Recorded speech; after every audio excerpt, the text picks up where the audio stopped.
Start the recording.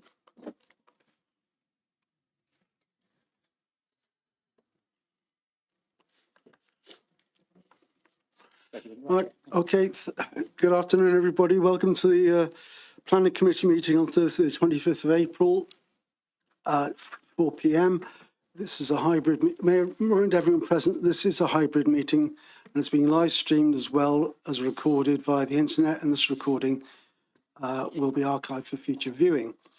If a participant wishes to speak, can they please raise their hand in person if sat in the chamber, or use the remote raise hand function. If a participant raises their hand via the remote function and is not subsequently invited to address by myself, please could they turn their camera on to indicate or place a message in the chat function. When invited to address by myself, please could all participants ensure that their microphone and camera is on to ensure they can be seen and heard when actively participating. If this is not possible for any reason, please bring this to the attention of myself and or the Democratic Services Officer as soon as possible. Please ensure that all debate is raised verbally and not via the chat function for the sake of the recording.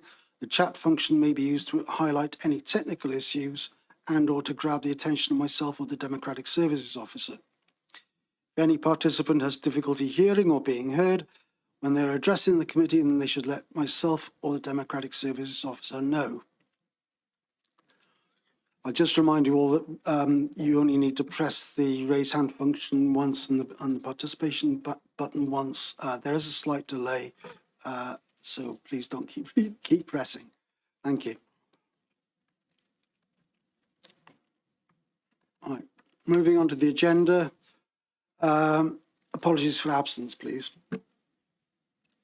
Thank you, Chair. There's been no formal apologies for absence submitted for the meeting to Democratic Services. Thank you. Right, moving on, item 2, minutes of the meetings held first of all on the 22nd of February 2024. Councillor Kay, if you have your hand up. Yes, Chair. I know you're taking the minutes from February, but I have an issue with the minutes per se from March. We'll come on to that. February. No, and yeah. February. And February, okay. And February. So it would be probably better if I cover those two in one go, just to save you, bring me back into the meeting and save everybody's time. The March meeting on page 2, the minutes suggest that I felt that my previous minuted comments at the original adjourned meeting meant that I couldn't participate in the discussion. Well, actually, when you look at the February minutes, the minutes you're on at the moment, my comments are not minuted. And so the 2 minutes from the February and the March meeting do not tally up in respect of the Upper Cosmoston Farm declaration and the comments that I made in the February meeting. They have been taken out of the minutes. And what that effectively means is that I've been silenced from both meetings, both the first meeting in February, because my comments aren't noted or minuted, and then I've been silenced again because I believe that they have been minuted, and that actually the comments that I made actually had not been addressed, and therefore I couldn't speak on the matter because my comments in the previous meeting were still unanswered, and I couldn't move forward from that point. And it was decided by you at that time that I had to be silent on the matter. So I've been silenced from 2 meetings on this application, and I find it very disturbing. I do think my previous comments from the February meeting should be minuted, and they should be in the February minutes. I take issue with your comment that I said that you should be silent at the second meeting. I said no such thing. Well, I think what actually happened was I was looking for clarification because it was a great surprise to me that the meeting that was adjourned originally in February wasn't actually restarted at the point of the adjournment. And that application, which was mid-flow, was now going to be seen again. And I was looking for direction. I actually asked, I said, I don't know, this is a surprise to me. I don't know what's happened here. And I was actually looking for direction. I think you said words to the effect of, well, if that's your stance on it, then you'll be silent. or No, words to that effect. At no point did I say anybody would be silenced. However, what was decided and what was clearly explained at the last meeting was that the meeting would have to restart from the beginning of that item because not everybody who was attempting to be in the meeting on the 22nd of February could be in the meeting due to technical difficulties. Therefore, after consultation with all those involved from Democratic and from monitoring officers' side, it was decided that it would only be right for everybody who wanted to participate to start that item again so that everybody could hear and see the full debate. You then chose to make a decision to not contribute, and that was entirely your choice. It was only my choice because at the time that you were asking me to declare that I had no understanding of what was occurring in the meeting. In actual fact, I'd made my comment very clear in the first meeting in February, and it was my understanding that I was sort of mid-flow between the two meetings and that I could not declare in the way that I was being asked to because I'd already made those comments and they hadn't been addressed by committee or by officers of the committee. And I was still of the same opinion that I arrived at Councillor Cave, Cave, we can go over this again and again and again. It's not going to change the situation. The item was restarted from scratch. That meeting was continued from the start of that item. Therefore, anything that was said at the previous meeting, which most people couldn't hear because of the technical difficulties, went by the wayside. Anyone who wanted to remake their point could. You had that opportunity. You had that opportunity, and you chose not to. That's it. Because That's the decision. Councillor Cave, I'm not prepared to argue this any further. I've explained the situation. It was explained last meeting. No, don't interrupt me, and don't talk over me.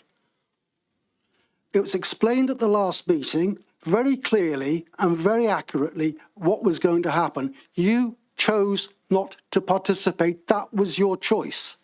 End of discussion. Councillor Cave, end of discussion. No. Can I ask that the February minutes actually record the comments that I made? Well, on that item, no, because there were no comments. Sure. None of the comments from that item were then relevant because we were restarting the meeting. You had the opportunity to restate them. You chose not to. That's it. End of. Then in the minute that says that Councillor Cave. But they're not minuted, and it says here that they are. It says my minuted comment, and they're not minuted.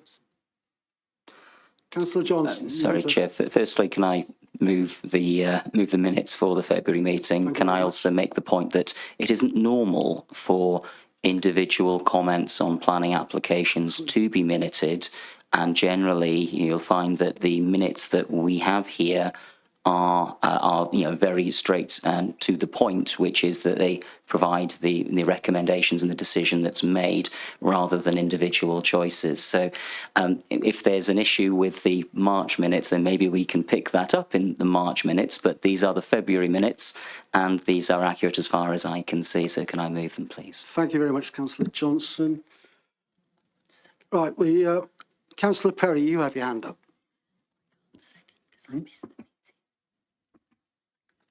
Yeah, here I am. Yeah, just to sort of echo some of the concerns of the meeting and the suggestion that people were not there at the February meeting, and there's still a lot of confusion over whether we resumed or restarted, and I think that wasn't clear at the time, and remains a little bit confusing. And I think this some lessons should be learned from that situation. Yeah, thank you, Councillor Perry. I can't see that it could be clearer. The meeting on the 22nd finished effectively when the technical difficulties made it impossible for people to contribute and to hear and be part of that full meeting. Therefore, we had to restart from that first thing. It can't be clearer. Nick, Councillor Hodges. Thank you, Chairman. I'm pretty clear what happened. I second the February minutes. Thank you very much. Councillor Payne. I was just about to second the minutes. Okay, thank you, Councillor Payne. Councillor Ernest. Yes, Chairman. I understand what Councillor Cave is saying, and I have a great deal of sympathy with the point she makes. You've ruled on that, so it's not for me to try and overrule your decision. But the other point I'm making is that my esteemed colleague, Councillor Rees-Thomas, had also spoken at the first meeting and was obviously unable to speak at the second meeting, presumably by virtue of work or whatever. He, like many of the councillors, has a full-time job and wasn't able to come. So his views were not taken into account, if you like, at the second meeting, although he had spoken eloquently at the first meeting. I just make that point for the record. Thank you, Chairman. Councillor. Thank you, Councillor Ernest. The minutes have been moved and seconded. Can we now, are they accepted? Yes. Right, thank you very Yes. much. Moving on. Minutes of the meeting, same argument probably, minutes of the meeting of the 22nd. Sorry, March, the March meeting. What's the date? 21st of March, sorry, thank you. Councillor Cave. Oh. Councillor Cave. Yes, I am here, Chair. So I make the point that on page 2 of these minutes, it clearly states my previous minuted comments, and they aren't minuted.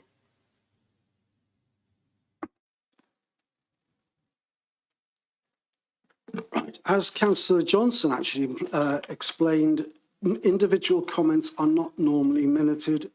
The general tenor and questions to office and so on often are, but it's not general practice to minute comments in that way. Councillor Wilson.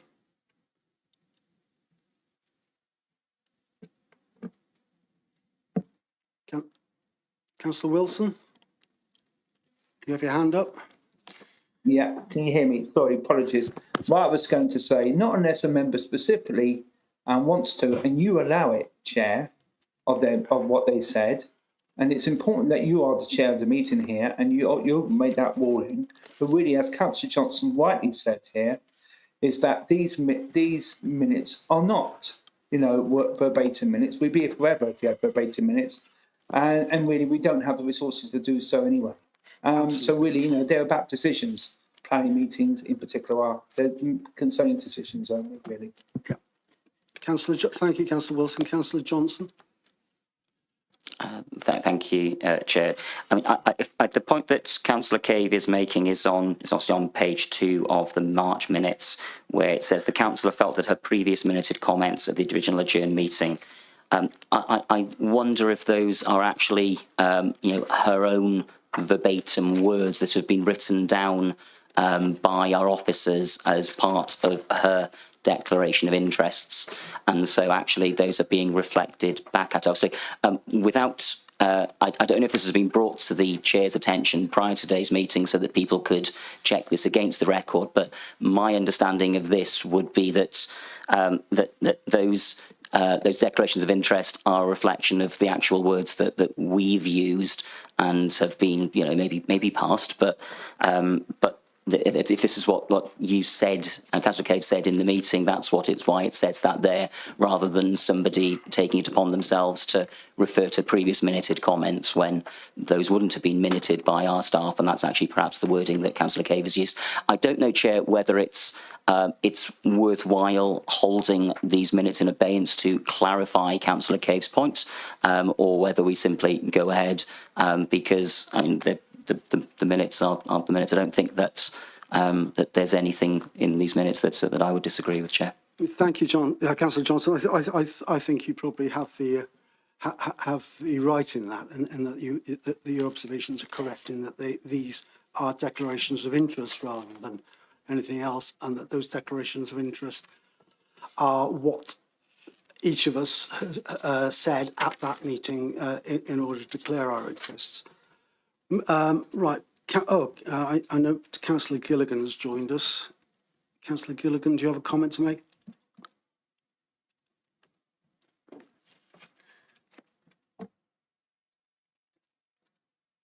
No, she's put her hand down. I think it's just that she's indicating she was here. Yeah. Can I move the minutes for March's planning meeting, please? Yeah.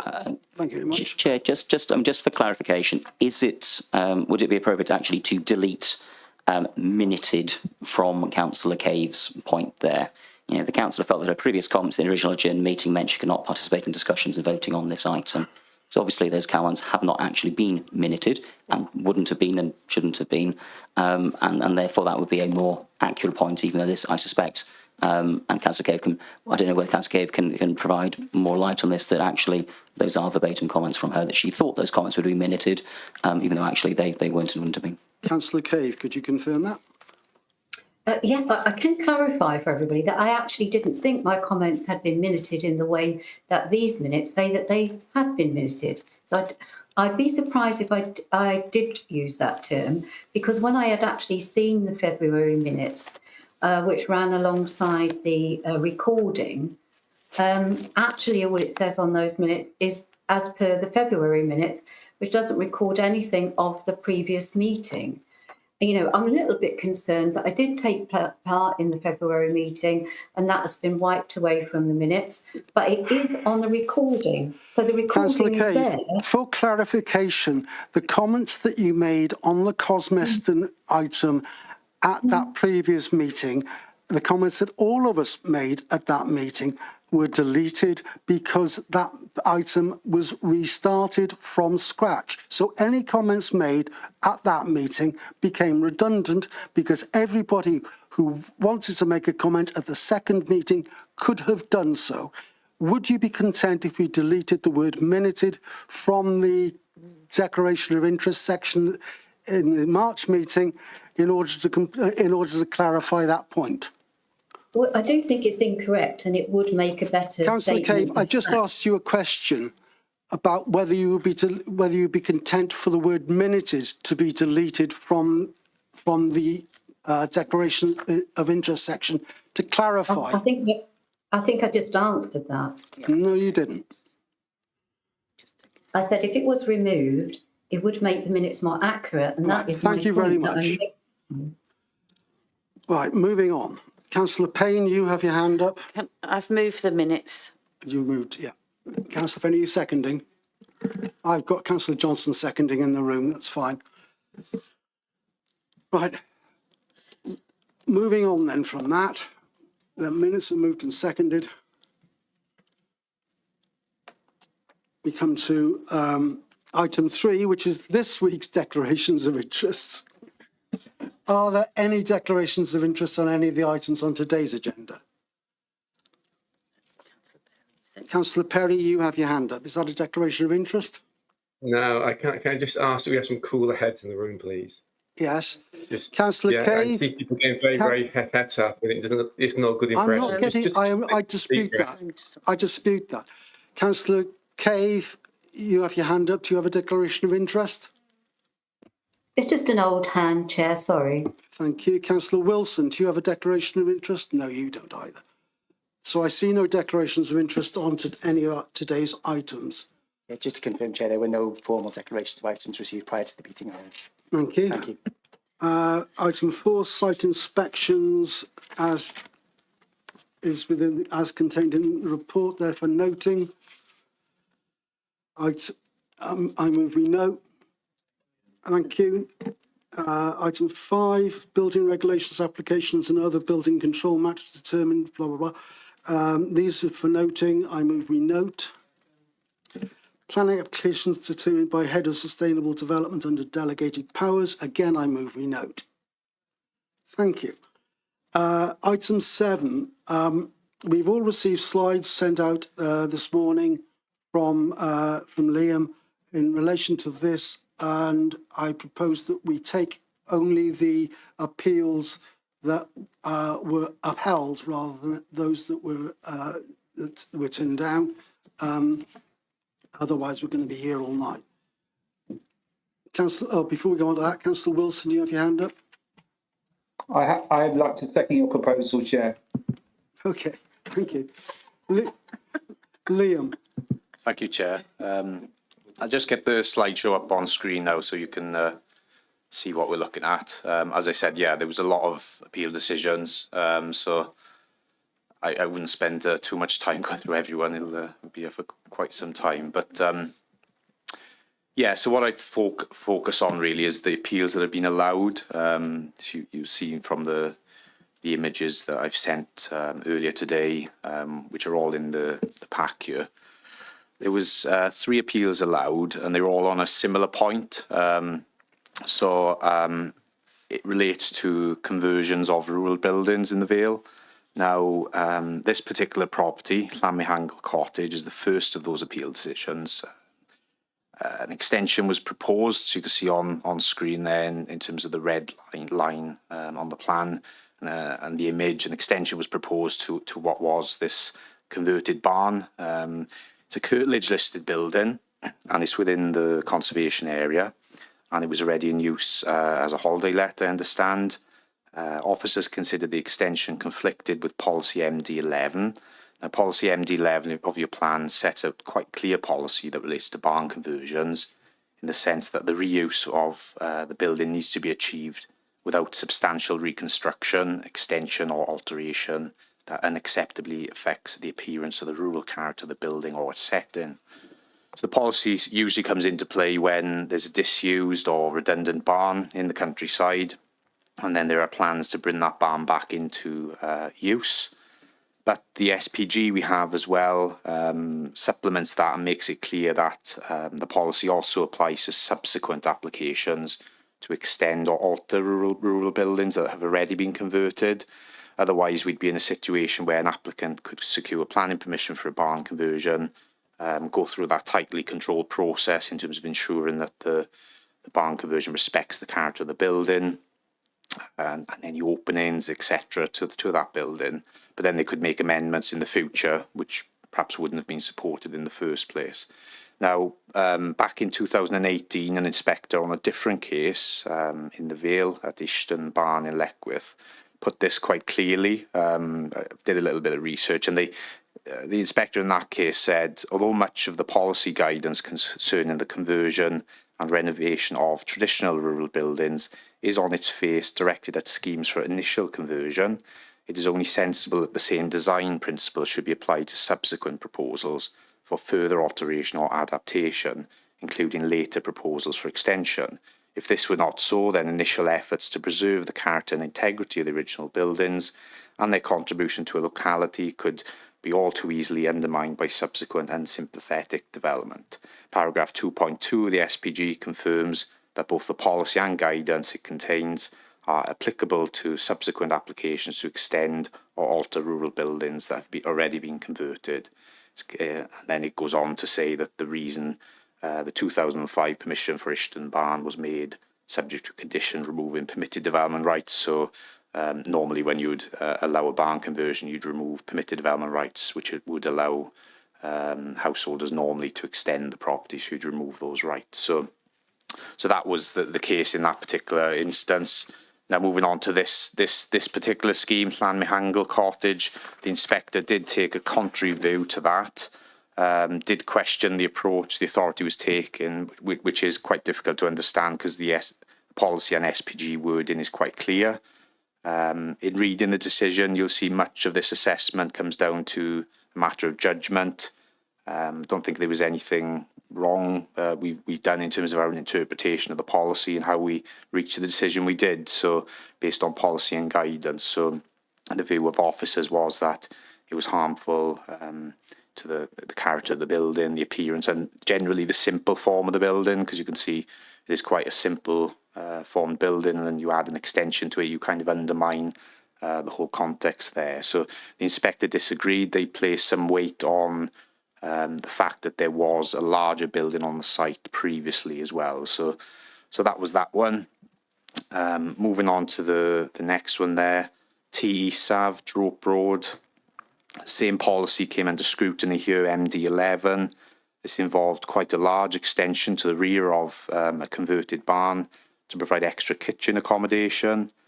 Again, officers were of the view the extension would alter the form, character and historic value of the converted barn. So you can see the structure there, which sort of sat behind the original building, timber clad. It is separate and it is linked by a glazed link. Again, officers were of the view it was harmful, and it is in the conservation area as well. The inspector considered the principle of extending the barn was acceptable. The decision does talk about the contemporary appearance and providing a clear visual distinction between old and new, which wouldn't be harmful in this context. And the decision also refers to the extension being behind the building on some higher ground. The decision does say the building would remain substantially below the ridge of the dwelling. Now, you can see on the plan there, in my view, it doesn't look substantially below the horse building, but it is below it, but I wouldn't say it's substantially below it. Nevertheless, the appeal was allowed, again, a matter of judgment and applying the policy. But yeah, just to report that for members. And then the next one then, it was an enforcement appeal. Brooklands, an enforcement notice served in relation to barns and unauthorised works to barns. It involved, again, a link on this. So you have an older barn and there was a link created, and then there was remodelling of that other barn. You can see the images there. The inspector did note the SPG describes that minor additions may be acceptable, and specifically made reference to glazed lightweight extensions, because there's a part in the SPG which talks about they may be acceptable in certain instances. He didn't consider in this context that a modest extension as a link would be harmful. And even in this decision, the inspector did say the scheme failed to accord with the full aims of MD11, but overall it didn't offend the plan as a whole. So again, it's a matter of interpretation in each case. Comes down to the weighting of policy guidance and other material considerations, but this one obviously went against us on that.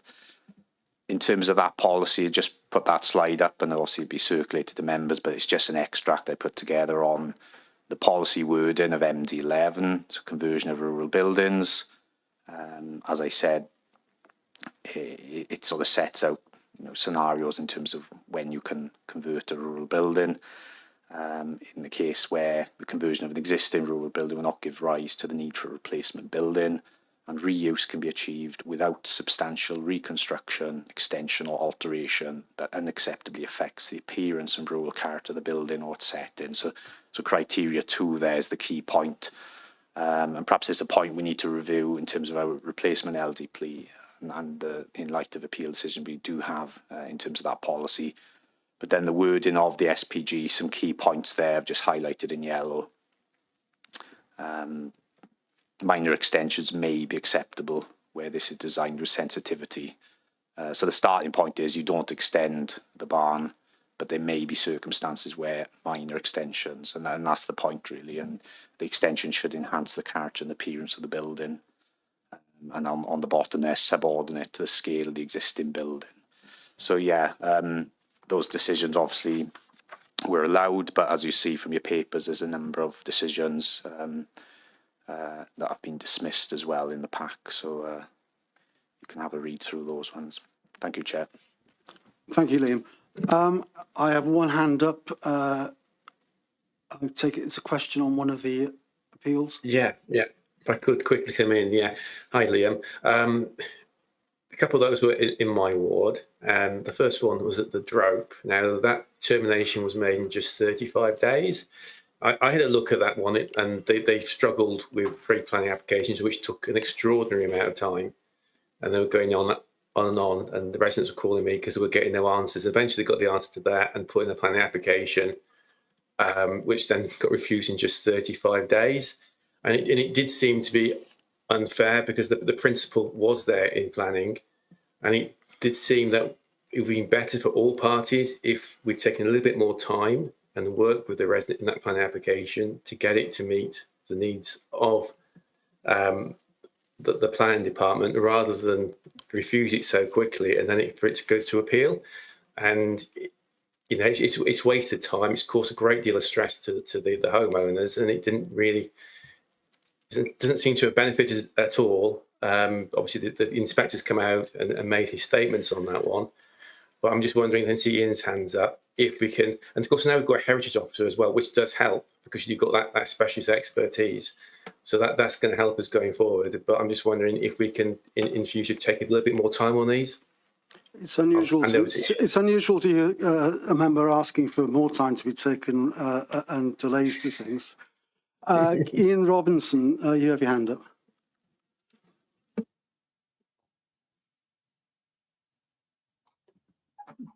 Thanks, Chair. So I was happy for Liam to respond on the point. It was more of a kind of a general point I wanted to make, but I might as well touch on that while I'm talking. Yeah, I think I spend a lot of time trying to make sure that we're being as efficient as we can with what we do. So as you can imagine, when there are concerns with planning applications, applicants and agents are very reluctant for us to determine applications. They want to have the opportunity to amend things and for us to negotiate with them. And in some instances, that's appropriate and that's good use of time. And if it can avoid an appeal, it's particularly useful. There are some instances where we feel there's something which tweaking won't overcome the issue. And in those instances, if we're to deliver a good service, we need to be making decisions efficiently on those, not getting bogged down with back and forth on negotiating when there's not going to be an acceptable outcome to us. And we have to be sometimes fairly cutthroat about when we're doing that to make sure that we're not wasting time. Now, in this case, there's a clear conflict with our policy that the inspector didn't agree with. But you know, there's many appeals of this type which we've won, and I think it's a really disappointing decision. I think the case that Liam referred to from 2018, the inspector in that report also talks to the principles of respecting the historical plan form of barns, and that might be a U-shaped barn, it might be a linear barn, but when you start tacking things on at 90 degrees of the type proposed, it has a fundamental conflict with that historical plan form and character of the building. Now, negotiating on minor amendments to what was submitted wouldn't have changed our perspective, and notwithstanding that the inspector thought it was fine, to have got into a detailed back and forth that probably would have incurred extra design costs for the agent with his architect, that wouldn't have done it for us. So I think it's appropriate to make a decision on a matter of principle like that. We are criticised for how long things take sometimes. And that's not to say that we're perfect and it's always someone else's fault. There's a lot of factors that lead to how long things take, but we need to be efficient on the ones we can be. And that was just the other general point I wanted to make, is that whilst the issue of extending barns and whether the policy applies, I think is something that is, to us, is quite clear, and it's something we might be minded to write to PEDU about, to kind of express a disappointment of that kind of inconsistency. When it comes to the one at Drope, it's more of a judgment there. I think the inspector didn't dispute maybe the relevance of the policy, but he just didn't think it was harmful. But I think, we're equally concerned about a lack of a kind of more pure approach to kind of barn conversions. Those are my thoughts. I just wanted to defend the reasons why officers are making a quick decision and why that is sometimes the right thing to do.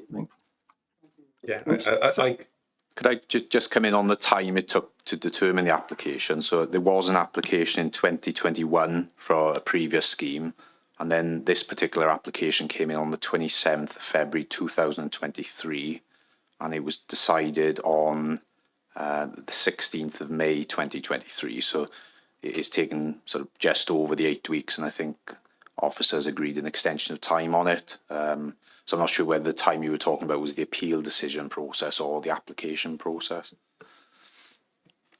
I think it came Councillor Perry, you still have your hand up? It came out to us to consultation a little bit late, I think. So I think it'd been live, but not without the consultation for a while. And I completely understand why the decision was taken, and I think you can justify it. I just think that there should have been, on this occasion, a little bit more opportunity. And I do think the new building is built on the foundations of a previous barn, but I think that was missed, and that was probably missing from the planning application itself, which wasn't explained to officers, something that I knew about more locally. So I can understand why what happened, but I think perhaps we could have avoided going to the appeal if we just taking a little bit more time and to be a little bit more communication. Thank you for that. Thanks for your comments. If you'd like to put your hand down now. Thank you. Right, these are for noting. Councillor Johnson, moving up. Wel, na, Cadeirydd, dwi'n mynd I... I'm going to be speaking about the appeal.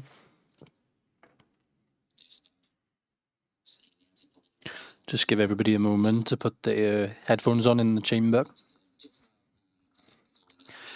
Thank you for the presentation, Liam. It's worth noting that this, of course, we've reported these exceptions, these which have failed or which were successful on appeal, instead of those where we were correct. Perhaps it's quite strange this time, because there are so many appeals which we have, but it's worth noting how strange as well it is to see 3 inspectors having found against us on the same point and policy at the same time. I don't know whether this is just a coincidence or whether we need to review and revise our policy. Ian Robinson suggested writing to PEDW. Perhaps he knows somebody who works there, to ask whether it would be possible to consider how we can improve our performance with this, because it just feels for me strange to see 3 appeals coming back to us from 3 different inspectors, all finding against us. Obviously, the local development plan as well provides us with an opportunity to revise and then consider doing this differently. And perhaps it's just a coincidence that these 3 have come back in the same period at the same time. So I don't know whether it's worth as well taking a look at others over the years, which have been rejected by the inspector, to see whether there are any patterns in terms of policy and where things have been rejected by the inspector finding that we were incorrect. So just wanted a bit of commentary back on this, and I understand completely that it's possible that this might be just a coincidence, but 3 inspectors finding against us at the same time strikes me as a slightly odd pattern. Thank you. Thank you for that, Councillor Johnson. Oops, got an echo. Just for clarification, I have discussed this with officers, and I'd be amenable to the department writing to the inspectors for clarification on this matter. Ian Robinson, you've got your hand up. Thanks, Chair. I just wanted to add a couple of points of clarification to hopefully give Councillor Johnson some comfort on what can happen from here with the policy, you know, the new version of MD11, if you like.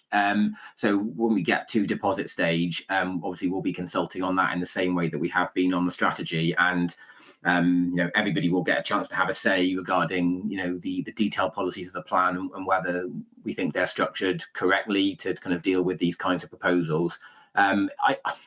I think it probably is a coincidence. I do think that in the context of all the decisions on barn conversions I've seen in the 20 odd years I've worked here, I think they're, relatively speaking, outliers. And I think it may be unfair to say poor decisions, because a lot of it's judgment and subjective. I think the enforcement one was a bit unique. I think we were never going to be prepared to tolerate somebody doing that without planning permission and flying in the face of the policy. I think, you know, in hindsight, you know, probably the brick on the main barn is a bit domestic, and that probably has had a bit of a damaging effect on the main barn, and that might have fed into the thinking of the inspector. So that's a fairly unique set of circumstances. I think the other ones do on the balance of appeal decisions I've seen on barns. I think they do sort of fly in the face of other decisions.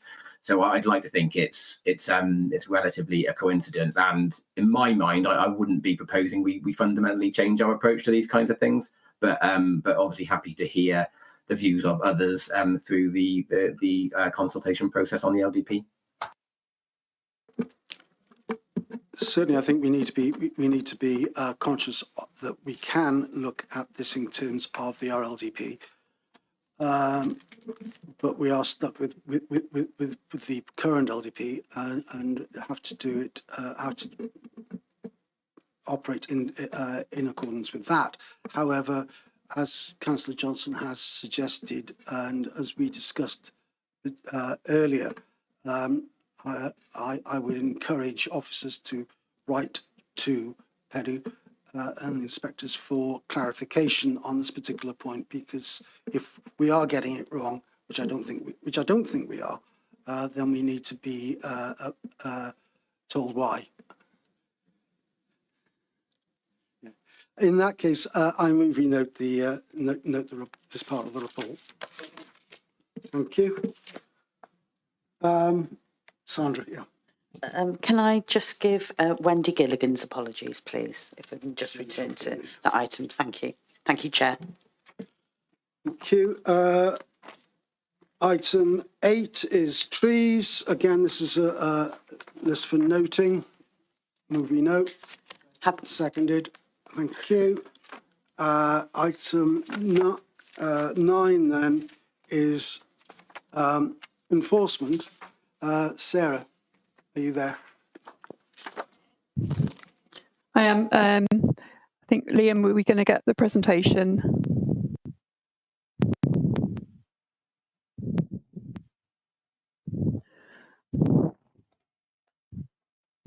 Thank you. So the first item is a report which seeks authorisation to issue an enforcement notice in respect of extensions and alterations made to the front of Penrue House. The property is located in the settlement boundary and is within a special landscape area. The property was originally a dormer bungalow. Photographs of the original dwelling are included in top left-hand corner of the presentation. Planning permission was granted in August 2022 for a 2-storey extension at the front, the remodelling of the dormer window and a new summer house. The plans showing the approved extension are also shown in the presentation there. The works which have been carried out to the property differ significantly from the plans approved under the application. However, the height of the 2-storey front extension has been increased to match the ridge of the dwelling and is approximately 6.5 metres high. The depth of the extension has also been increased and the dormer built considerably larger. The Juliet balconies shown on the approved plan have also been replaced with floor-to-ceiling windows, and the original roof of the dwelling is no longer visible from the front. So although it's acknowledged that the approved application included a flat roof dormer 2-storey front extension, these extensions were proportionate to the dormer bungalow, would not have significantly harmed its character.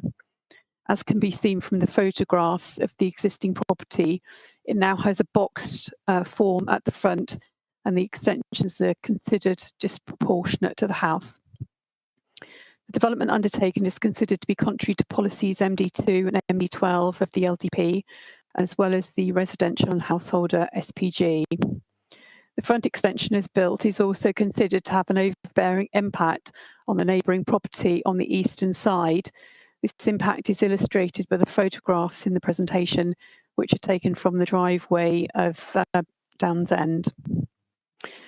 The owner initially confirmed that it was their intention to apply for planning permission to regularise the extensions as built, but has been advised that this is unlikely to be supported. Since then, no further indication has been provided by the owner of how he intends to remedy the situation. The report therefore recommends that enforcement action is taken to carry out appropriate alterations to the existing development so as to fully accord with the scheme approved under the previous planning application. And a further alternative option is for the front extension to be demolished and for the dwelling to be reconstructed as it appeared prior to the works commencing. Thank you, Chair.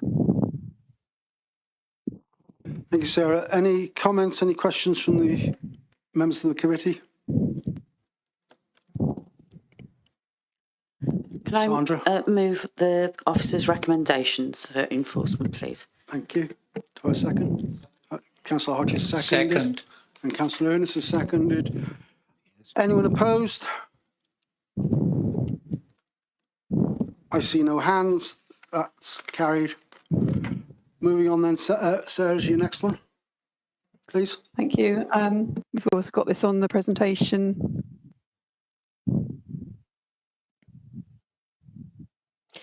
Thank you. So this report seeks authorisation to issue an enforcement notice in respect of a two-storey extension of flat roof dormer, which have been constructed to the rear of the property this time. The property is a semi-detached two-storey dwelling located within the settlement boundary. Planning permission was granted in September 2021 for a two-storey side extension and a two-storey extension of flat roof dormer at the rear, and that's shown in the top right-hand corner of the presentation. The works which have been carried out to the property differ significantly, however, from the approved plans. The two-storey extension has been built with a flat roof that exceeds the eaves height of the dwelling. The extension is also approximately 3.4 metres deep, which is almost 1 metre deeper than approved. The extension now directly adjoins the boundary of the number 8 Wimborne Close, whereas it should have been set off by at least 0.5 metres. The flat roof dormer also exceeds the height of the ridge by around 10 to 20 centimetres and also extends onto the roof of the two-storey extension. So as it stands, the existing development is considered to be contrary to policies MD2 and MD5 of the LDP and residential householder SBG. The extensions have also been identified as having an adverse impact on the adjoining property, number 8 Wimborne Close, and they're therefore contrary to policy MD2. The owner was advised that the extension and dormer to the rear would need to be reduced in size and changed to accord with the previous scheme, or alternatively an amended scheme submitted for consideration. The owner has subsequently submitted an amended application which was approved in October 2023, and that's shown in the presentation there.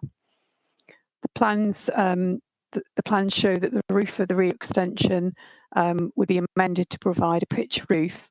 The side wall of the rear extension will be pulled in away from number 8, and the height of the rear dormer would also be reduced. Whilst the implementation and completion of the approved amended scheme would regularise the current position, the owner has not been able to provide any guarantee as to when the required works would be completed. So it's therefore considered that it would be expedient to issue an enforcement notice to require the amendment of the development to accord with the newly approved scheme, and also to prevent the unacceptable extension as built from becoming lawful. We're therefore recommending that enforcement action is taken to carry out appropriate alterations to the existing development so as to fully accord with the scheme approved under the recently approved application. And a further option in the notice would be for the rear extension and dormer to be demolished and for the dwelling to be reconstructed as it appeared prior to the works commencing. Thank you, Chair. Thank you, Sarah. Again, any comments, any questions on this one? Sandra. Can I move officers' recommendations on this, please? Thank you very much. Seconded. Thank you. Councillor Hodges. In that case, I see no objections, no other hands up. Although Rob's got his hand. Moving on then, the third one, please, Sarah.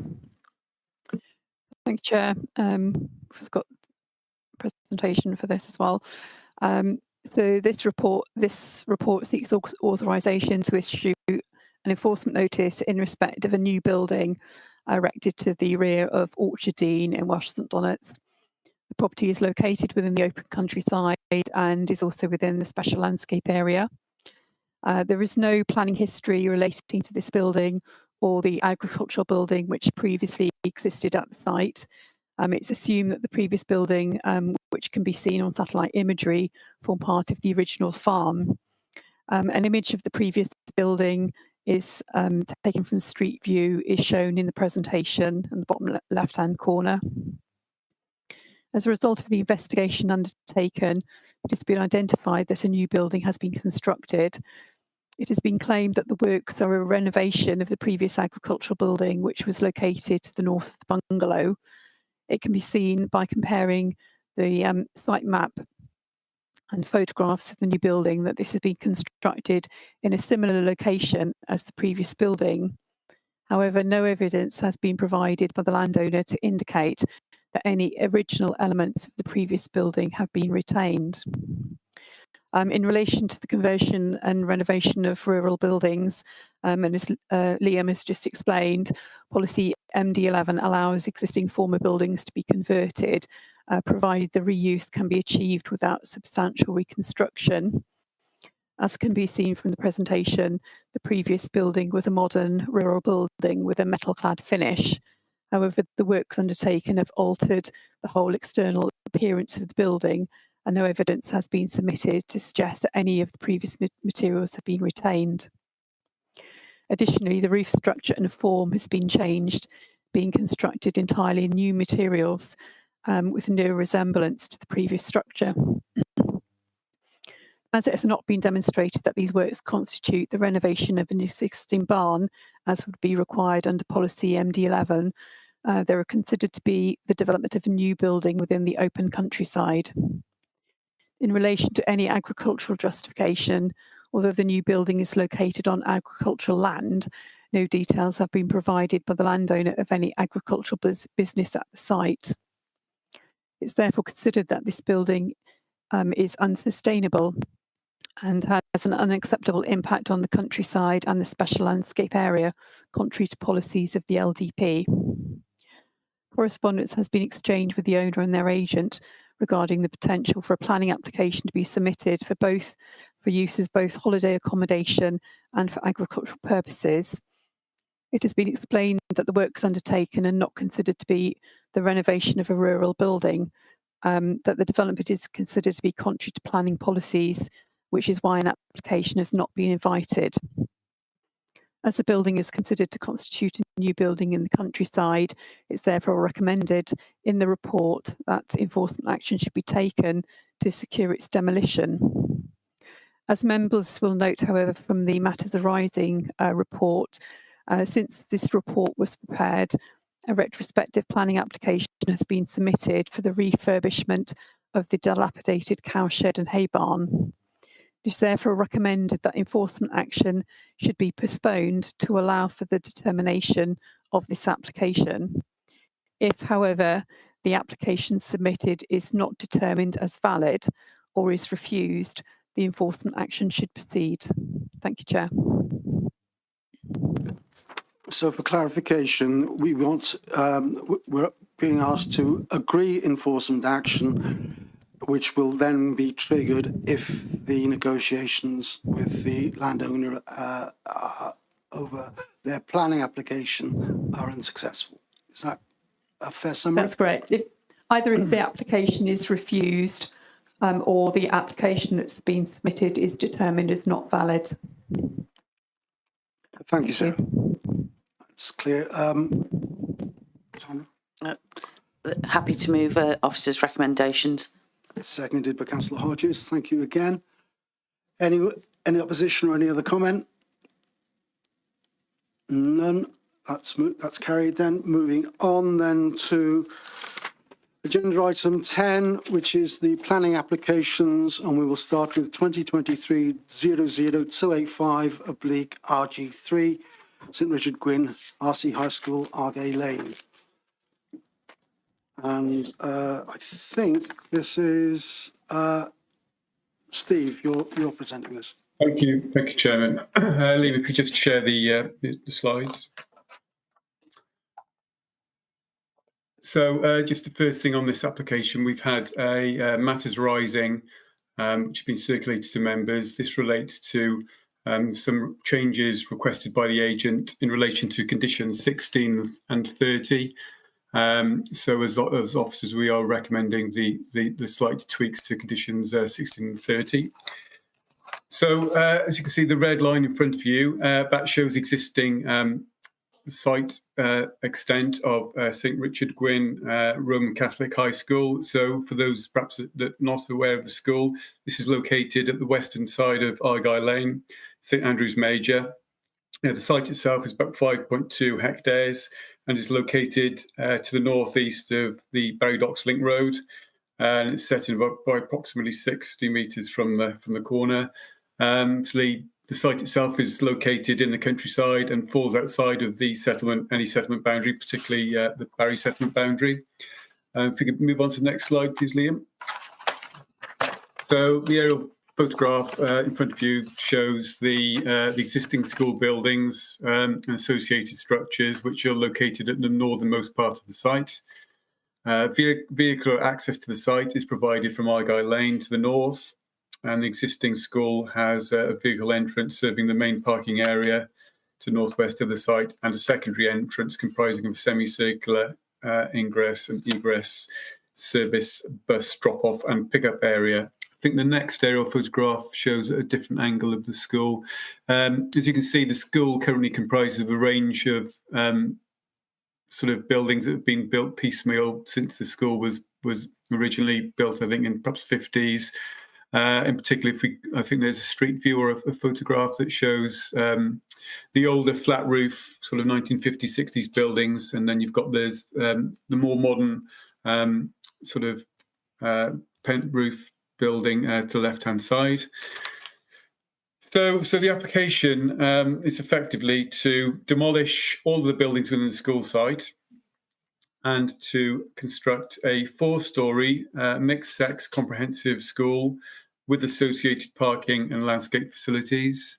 If we could just run on to the proposed site plan, Liam. There we go. As I said, so it includes parking and landscape facilities. The proposal includes a new multi-use games area, which is located broadly in the middle of the site. In addition to that, a 4G rugby pitch, which is on the northeast corner of the site. In addition to that, a running track and a playing field kickabout area to the east of the school. So the redevelopment will increase the capacity of the school from 815 pupils to 1,050. That comprises of age groups 11 to 16 and 7 to 11 pupils. In addition to this, there will be 60 special resource-based pupils, which will total 1,110. In addition to that, approximately 150 full-time staff will be accommodated within the site. So as you can see from the plan, the school building will be located in the southwestern corner of the site, set within the existing playing field. What the intention is to retain the existing school building and the existing Mugger sports pitch during construction, with its demolition and the landscaping undertaken following the migration of the pupils into replacement school.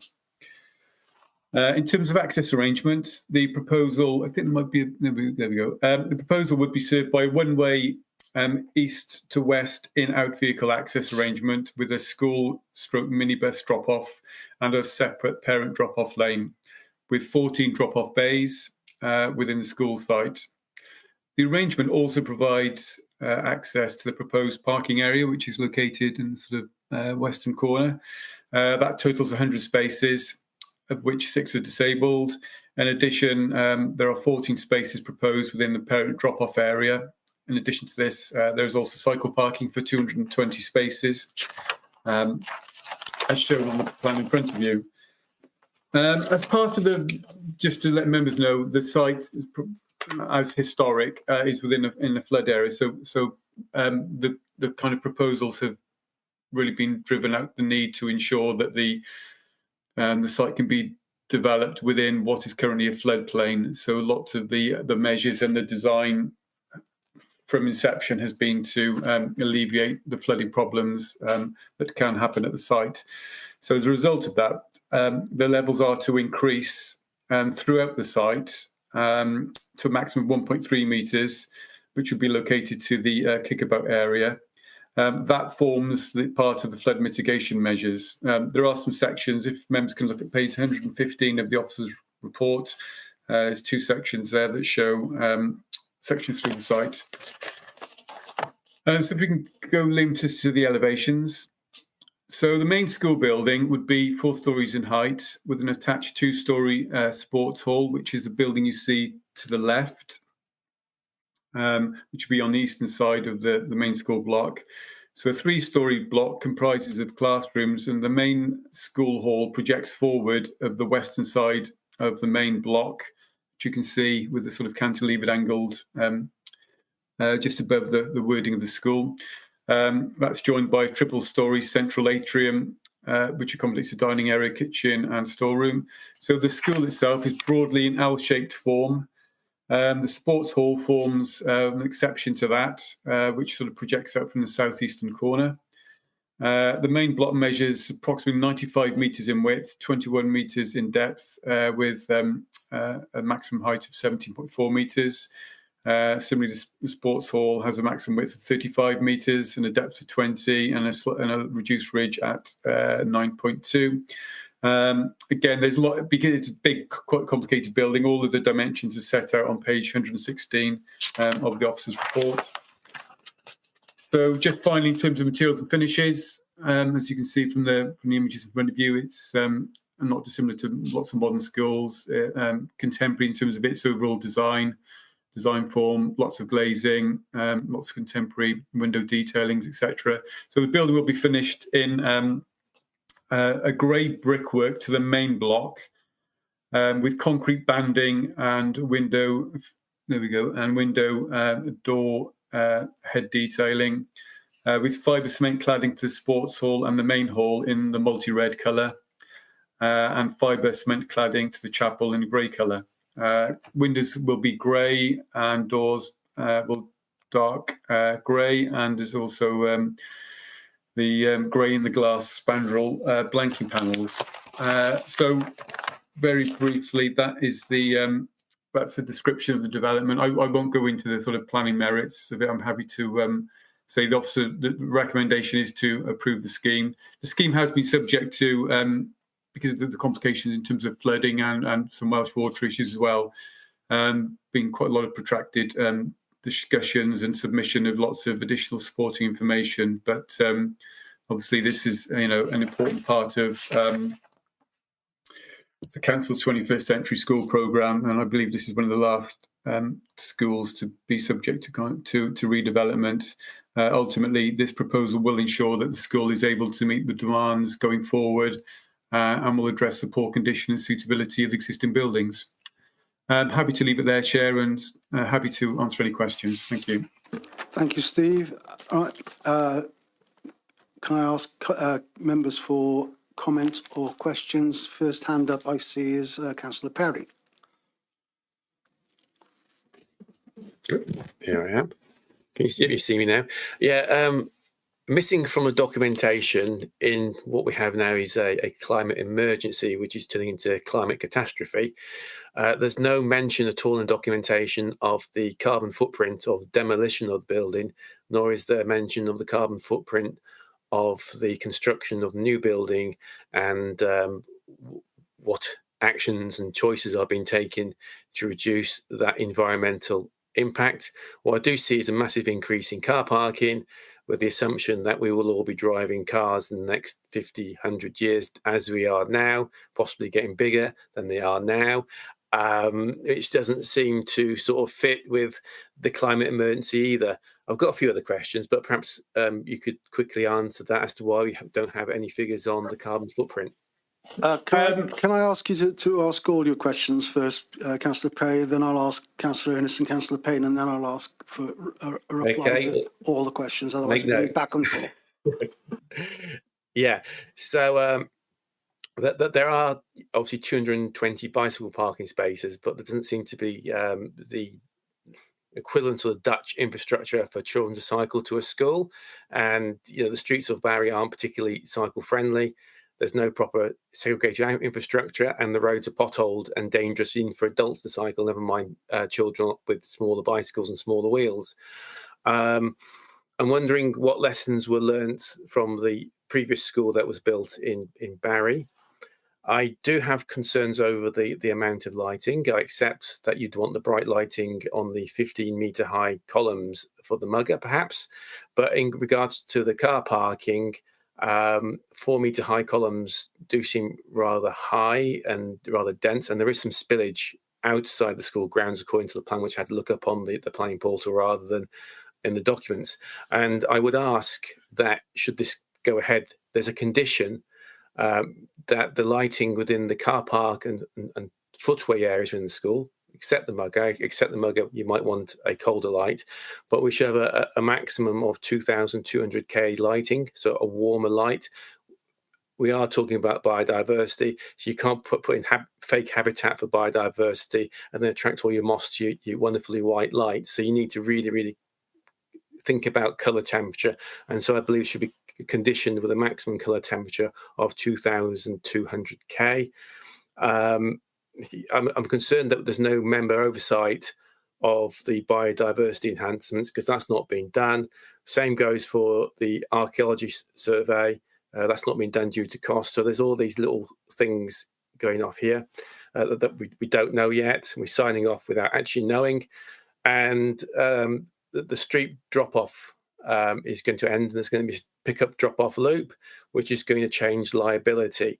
So the liability is going to move from the highway authority in the street onto the school, and I'm wondering what consideration's been given of that and whether the school will accept liability, because I know in Bridgend and even the Vale of Morgan, some of these pick-up drop-off loops have been closed due to the issue of liability on the school.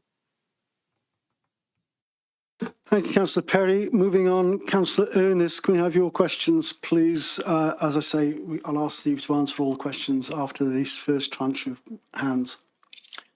Yeah, thank you, Chairman. In a sense, Councillor Perry touched on, firstly, on the point I was going to raise, was this question of only 100 spaces, parking spaces. And I'm well aware of active travel requirements these days, but we understand that there are 1,050 pupils going to be at the school.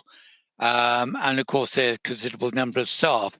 Point I'm making, I think, is that 220 bicycle spaces are proposed. And every time I go along the Barry Docks Link Road, whether it's school time or outside of school time, I never see any bicycles on that road. So magically, we're expecting 220 cyclists to appear of school age and be perfectly safe. We know that road is a dangerous road. People have been killed on that junction unfortunately, in recent years. I think it's probably very unlikely that very few pupils will use bicycles. And maybe that is something that's been put in for the purposes of the application, but unlikely to be realised in practice. My other point, Chairman, is more of a planning point. I'm very concerned to hear that it's going to be grey brickwork to the building with grey windows and grey doors. Sounds absolutely miserable to me. And seeing the photographs, the prospective photographs that the officers have put up on screen for us, it looks as though it's going to be a bit like a grey prison. And I think for a new school, it's probably going to cost in excess of 50 million, 60 million pounds. I would have thought that the finishes to the school could be rather more exciting and rather more sort of lifting for the environment in which it's going to be set, which basically is within a greenfield area. I like the thought of having a little bit of red brickwork, but maybe this is something that, you know, when the architects have had a rest from it all, we could actually encourage the school, because it's obviously a Roman Catholic school. We can encourage them to have improved colouring to the facade of the building, and maybe just to lighten it up a little bit and raise the level. Thank you very much, Chairman. Thank you, Councillor Ernest, although I'm not sure that its aesthetic value is actually a planning matter. Councillor Payne.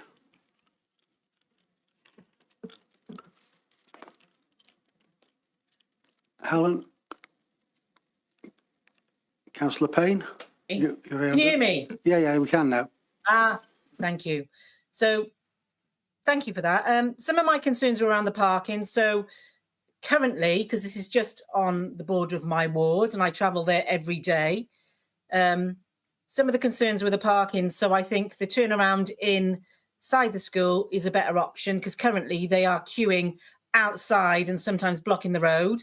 So that is a consideration. I'm glad that it fits in with the active travel plans that have just been approved for the east side of Barry. So just to answer Councillor Ernest's issue around the Barry Links Road, yeah, pupils do travel to St Richard Gwyn, but they travel down Colebrook Road. So that is one of the considerations in our new active travel plan. So yes, they do. And then if there are more spaces for bikes, then young people are more likely to travel. So they do come down Colebrook Road and go under the underpass into the school. So I welcome this new addition, and I welcome it because it joins in with our active travel plan. So that's brilliant. Thank you very much. Thank you, Councillor Payne. Steve, can I ask you to come in and address some of all the points that were made by Yep, I'll try to. I don't know, Liam, can we just share the general site layout plan, please? Or ideally the one just focusing on the sort of parking area. So just to touch on the carbon footprint, point made by Councillor Perry. I'm not aware that the applicant, I might be wrong on this, it might be hidden in sort of the significant amount of documentation. I'm not aware that the carbon footprint and the energy efficiency of the building has been particularly set out, whether that's embodied carbon or lifetime carbon. But I think this issue has been raised on applications before. You know, at the moment, there's not a policy requirement that that large-scale developments have to sort of set out their carbon footprint over the lifetime of development. That might be something that comes in with a replacement LDP. But at the moment, we don't have that. But nevertheless, we do have building regulations. This is going to be, in terms of energy efficiency, this is going to be a modern, let's say, all dancing development, which is going to be building regulations. I'm sure that would have equivalent of SAP assessments, etc., in terms of energy efficiency. Obviously, the glazing as well, introduction of glazing, improved insulation, etc.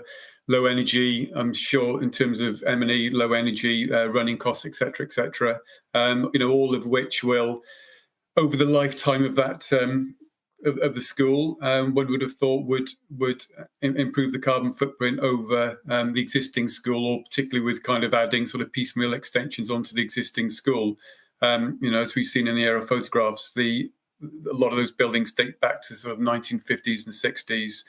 And would probably be very, very poor in terms of energy efficiency. So whilst there's no carbon footprint assessment, it's not a requirement of the application, but nevertheless, they would have to meet standards through building regulations to meet the relevant standards, as they have over the last 10 years for all the schools that have recently been built.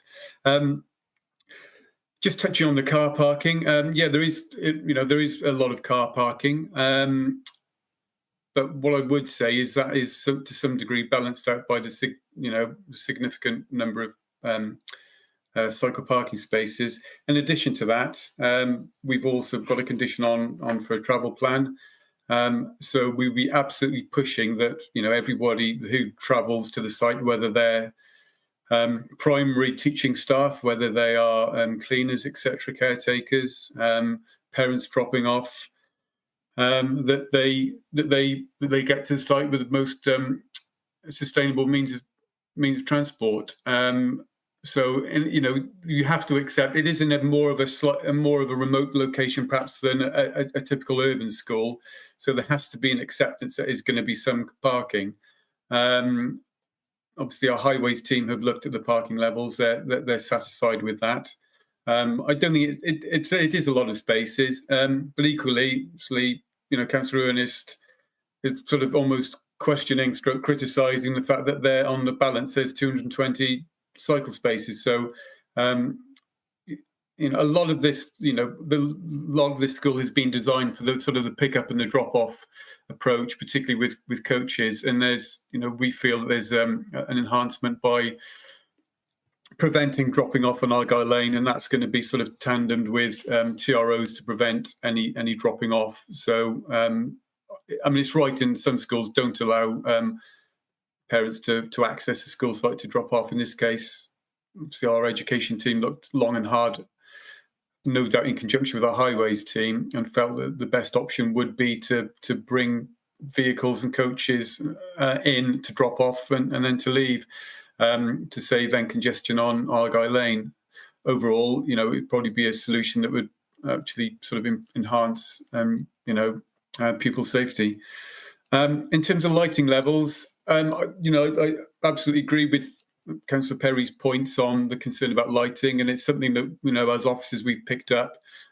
Hence why there's a condition that requires, I can't remember the condition number, but there's a condition about submitting details of how the lighting is going to be operated. I don't think it is going to be down to the particular lux levels or the warmness or coldness of types of lighting. It's something that could be submitted, but ultimately we couldn't impose that because the lighting is going to be a necessary functional need, and it's got to be fit for purpose. References made to the height of the columns at 4 metres. One would have thought that they're only been designed to be a height that's absolutely necessary. But, it's important from what we feel from an energy conservation point of view and from visual impact because of its site in the countryside that effectively when lighting is not needed, it is switched off. So that's why a kind of lighting management plan has been is recommended in the planning conditions.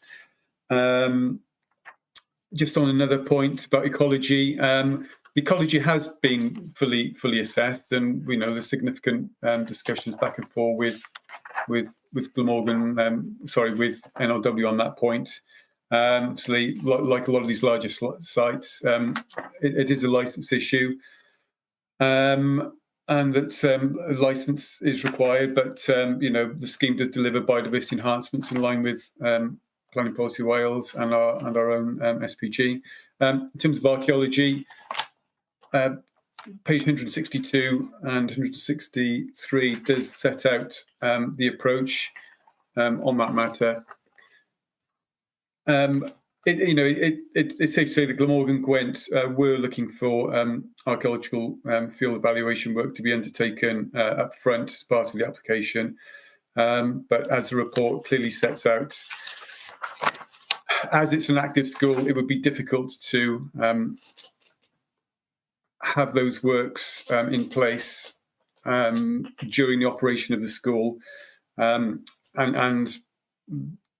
Glamorgan Gwent also acknowledged that a lot of the work would have to be done underneath the existing school anyway. So, as per the sort of penultimate paragraph of the section on archaeology, and as referencing condition 9, the school are aware of the risks that they do all this work following any sort of positive recommendation, and that that could add then to delay and added costs. But they are acceptance of that, and the fact that it'll be done recommended following approval of permission rather than prior to permission wouldn't in any way impact on the quality of the work that is done from a sort of technical archaeological standard point of view. If they find something and there's a need for further work, that will be done. So there will be no, so the quality of the recording, from our opinion, wouldn't be any less than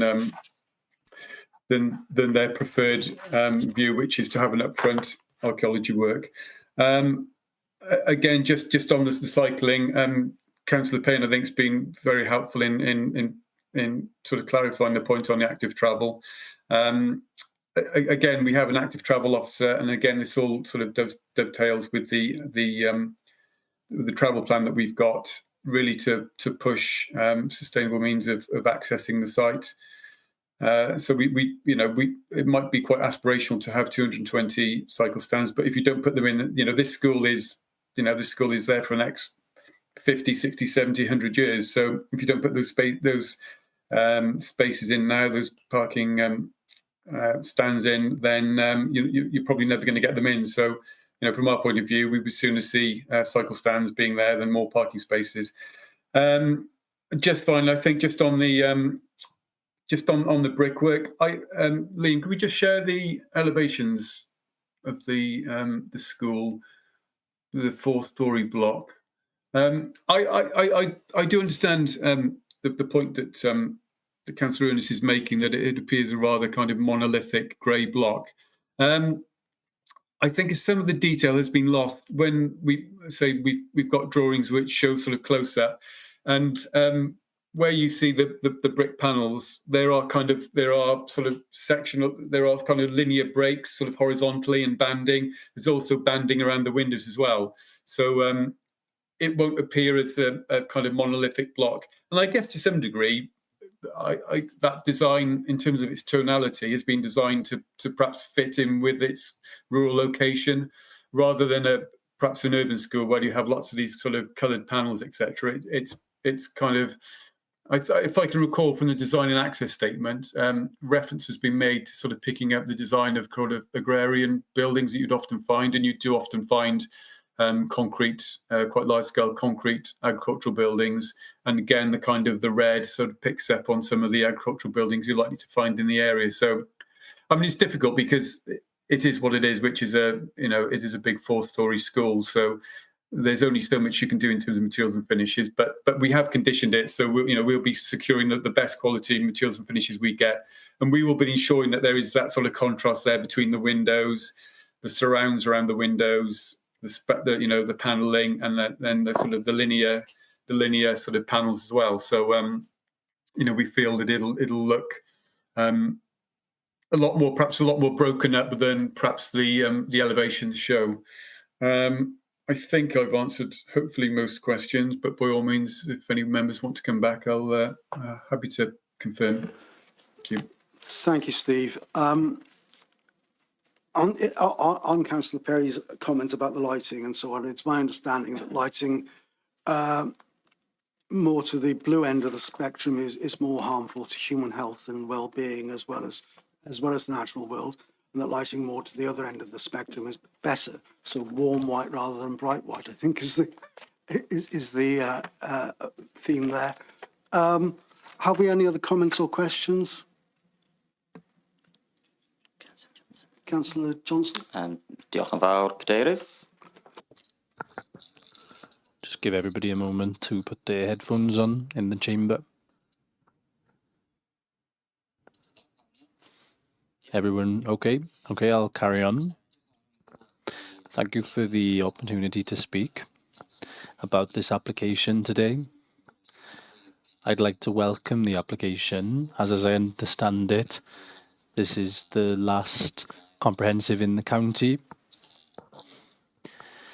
to be rebuilt, in this case, to get rid of the old building and for the construction of a new building. Now, if I remember correctly, and I'm old enough to remember this school as St Cadog before it became Richard Gwyn, I'm not entirely sure why the Catholic Church decided to rename the school after Merthyr, from a martyr from the northeast of Wales, rather than a Celtic saint, but that was their choice. It was opened in 1965, if I remember correctly, and this aligns with other developments in the Barry when the council at the time planned a number of schools, of course, in the north of Barry. This is a school in the east of Barry. Officially, it's a little bit outside of the boundaries, the official town boundaries, to the east, on the other side of the Link Road. But obviously, from the numbers of children going there, it's a local school for children in the east of the Barry. It says in the paper that around a third of pupils come from within 1 mile of the current site. Of course, the rest, or children, come through the Catholic schools and the St Helen catchment area, and of course part of that is in my ward in the middle of Barry, and St Joseph's in Penarth, Of course, as part of this is the intention to extend the number of pupils belonging to the school, also including a specialist resource base. It's worth considering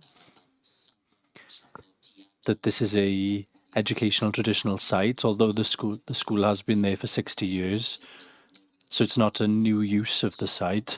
But again, there are plans underway as part of the new local development plan, to build what is 1,500 houses within a mile towards the east from the main road. So you can see an increase in the numbers being met in terms of the numbers of housing being planned for the area.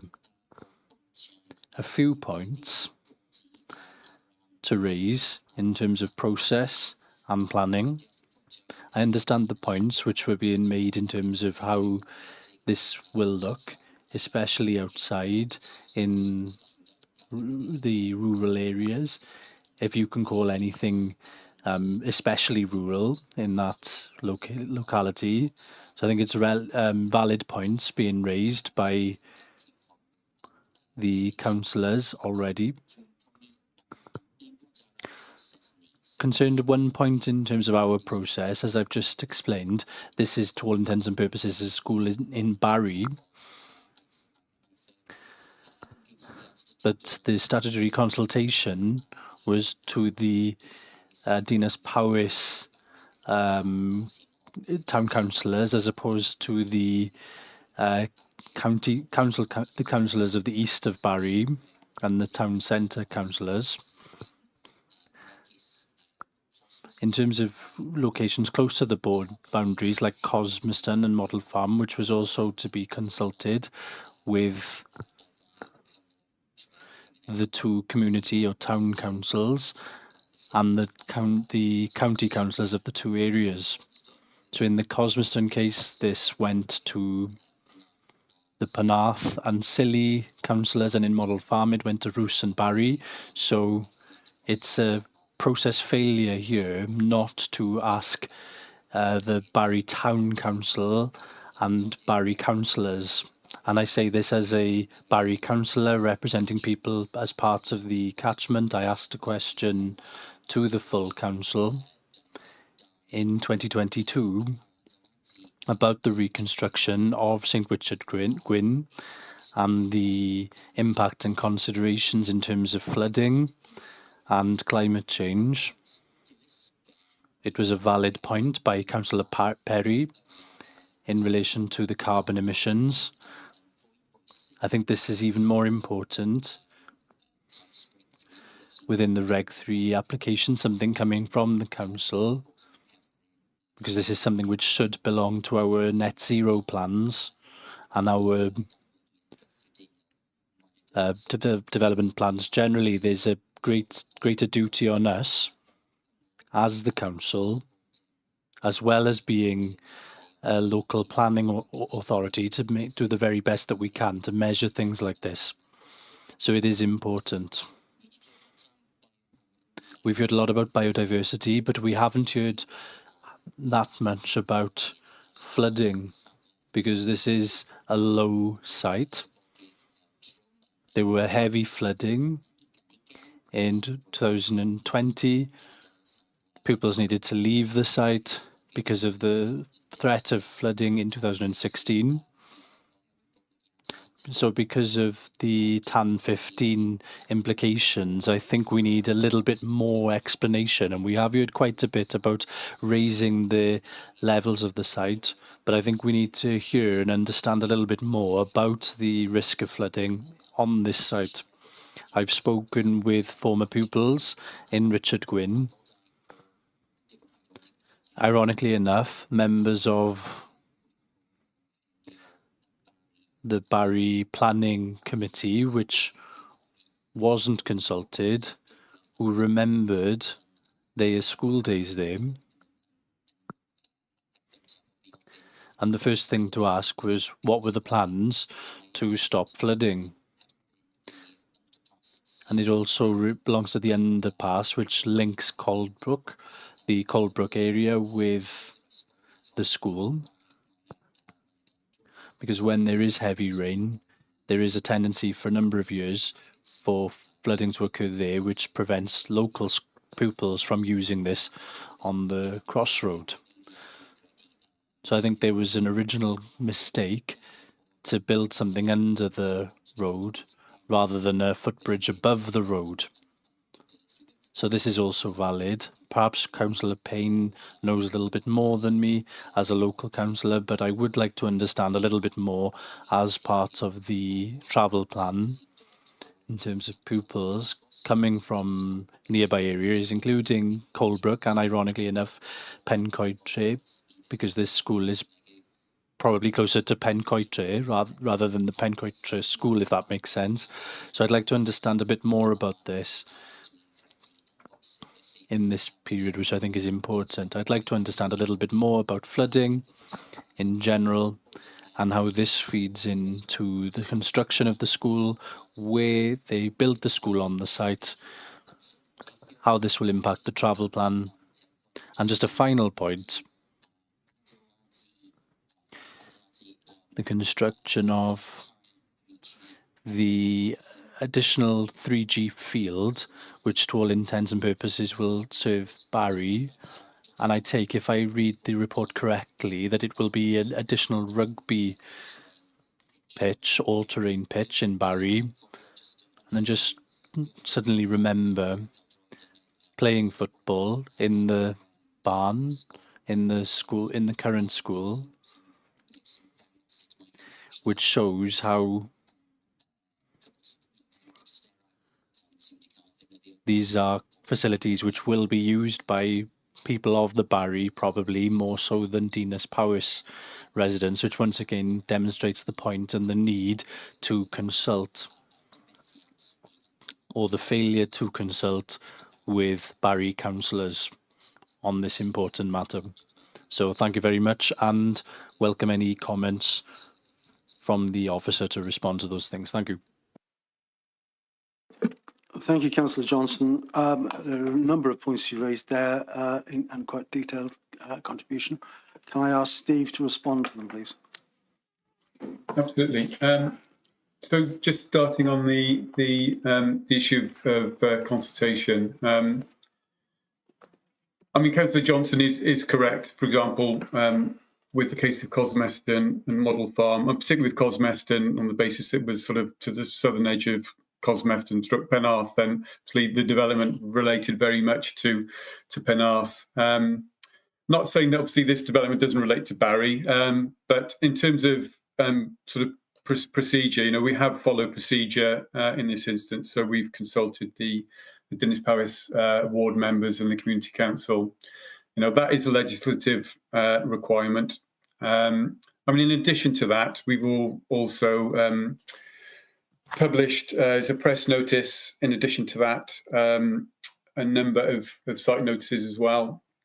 It's probably worth noting, obviously, Councillor Payne is obviously fully aware of the application, sort of being in the local ward on the eastern side of Barry. So, again, I guess we can only emphasise that the purposes of press notifications and site notifications, the purpose of that is to undertake sort of wider publicity of the application.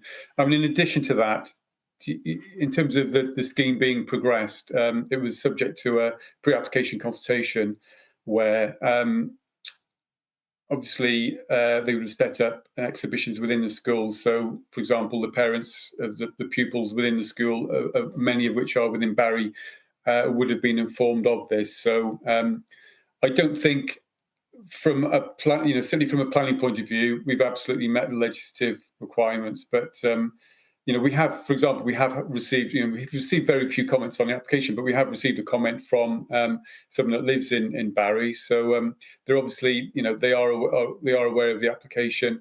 You know, we're happy to receive comments from any adjoining ward member, etc., or even an adjoining community council.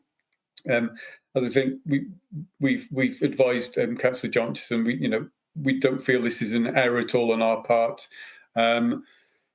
Again, it's a matter of judgment whether or not you do include an adjoining authority based on the potential impacts, of an adjoining ward, etc. But I say we've satisfied the statutory legislation set out by the Development Management Manual. So we appreciate perspectives of particularly as this school has a kind of wider community benefit of kind of engaging wider than perhaps we would with just local ward or sort of town or community council members. But again, just to emphasise that that's what the press notice is there for. And again, what I would say about that is the fact we've had the school team have undertaken pre-applications, and they've also gone out to the public and again publicised the redevelopment of the school site. So. And again, the application was available on our website for all to view and for all to comment. So, procedurally, I think we have advised that we've met the legislative requirements in terms of publicity on the application. Just in terms of, I think Councillor Johnson felt he'd like a little bit more amplification on flooding. I'm absolutely happy to do that. If members perhaps want to turn to Liam, if we've got the site layout plan, please, or any sort of drawings that show sections, etc. So page 156 of the committee report deals with flooding and drainage. As we said at the outset, and as Councillor Johnson said, the site is within a flood zone C2, which is an area of floodplain without significant flood defence and infrastructure. And obviously, based on Natural Resources Wales flood risk maps, is at risk of flooding, which is shown to be low to high, mainly from the Colebrook River to north of the site. So as a result of the hydraulic modelling study, that indicated during the baseline scenario that the site is predicted to be at risk of flooding during all modelled flood events, with depths reaching a maximum of 0.6 metres, and that would be in a 1 in 20 year event, and 0.8 metres during an extreme 1 in 1,000 year event, with maximum depths occurring in the vicinity of existing buildings. So I think it's probably worth noting that the existing buildings are subject to those flood events. That's existing situation. So see, as a result of the application, a flood consequence assessment was submitted. That was undertaken in 2019. That presented mitigation options to reduce the risk of flooding to the proposed development. Since this, the mitigation measures proposed comprise of the use of swales. So the swales to the north, southwest and southern boundaries. So that sort of green, almost flat V that you can see, those comprise of a swale. So those will pick up obviously any sort of excess water. In addition to that, along the top edge of the site, there are drainage ditches, and there's also a basin to the northwest of the site. In addition to that, as we said before, the kickabout area is being designed as an additional flood area, which will be managed kind of any excess flows from the Colebrook. So in terms of mitigation, the scheme has been quite detailed, and there's been lots of to and fro with NRW. So there are sections in say page 157, the bottom show the swales, which will be running down the sort of southwest corner of the site. So you've got the drainage ditches that run down there. So altogether, there are 3 drainage ditches that will take that water away, and that's in association with raising of the levels outside of the site. In addition to that, mindful of kind of any flooding on the highway, beanie block style curb inlets will be implemented along Argyle Lane, and that will itself draw water off the carriageway and discharge into a 0.3 diameter pipe.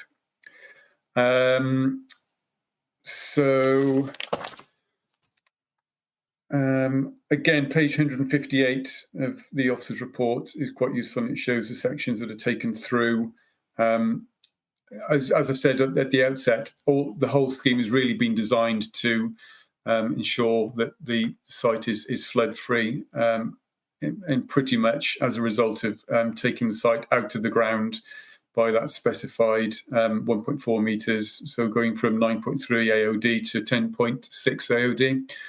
The ground levels would then drop to 9.5 AOD on the kickabout area. Again, that will be used as that kind of excessive flood area.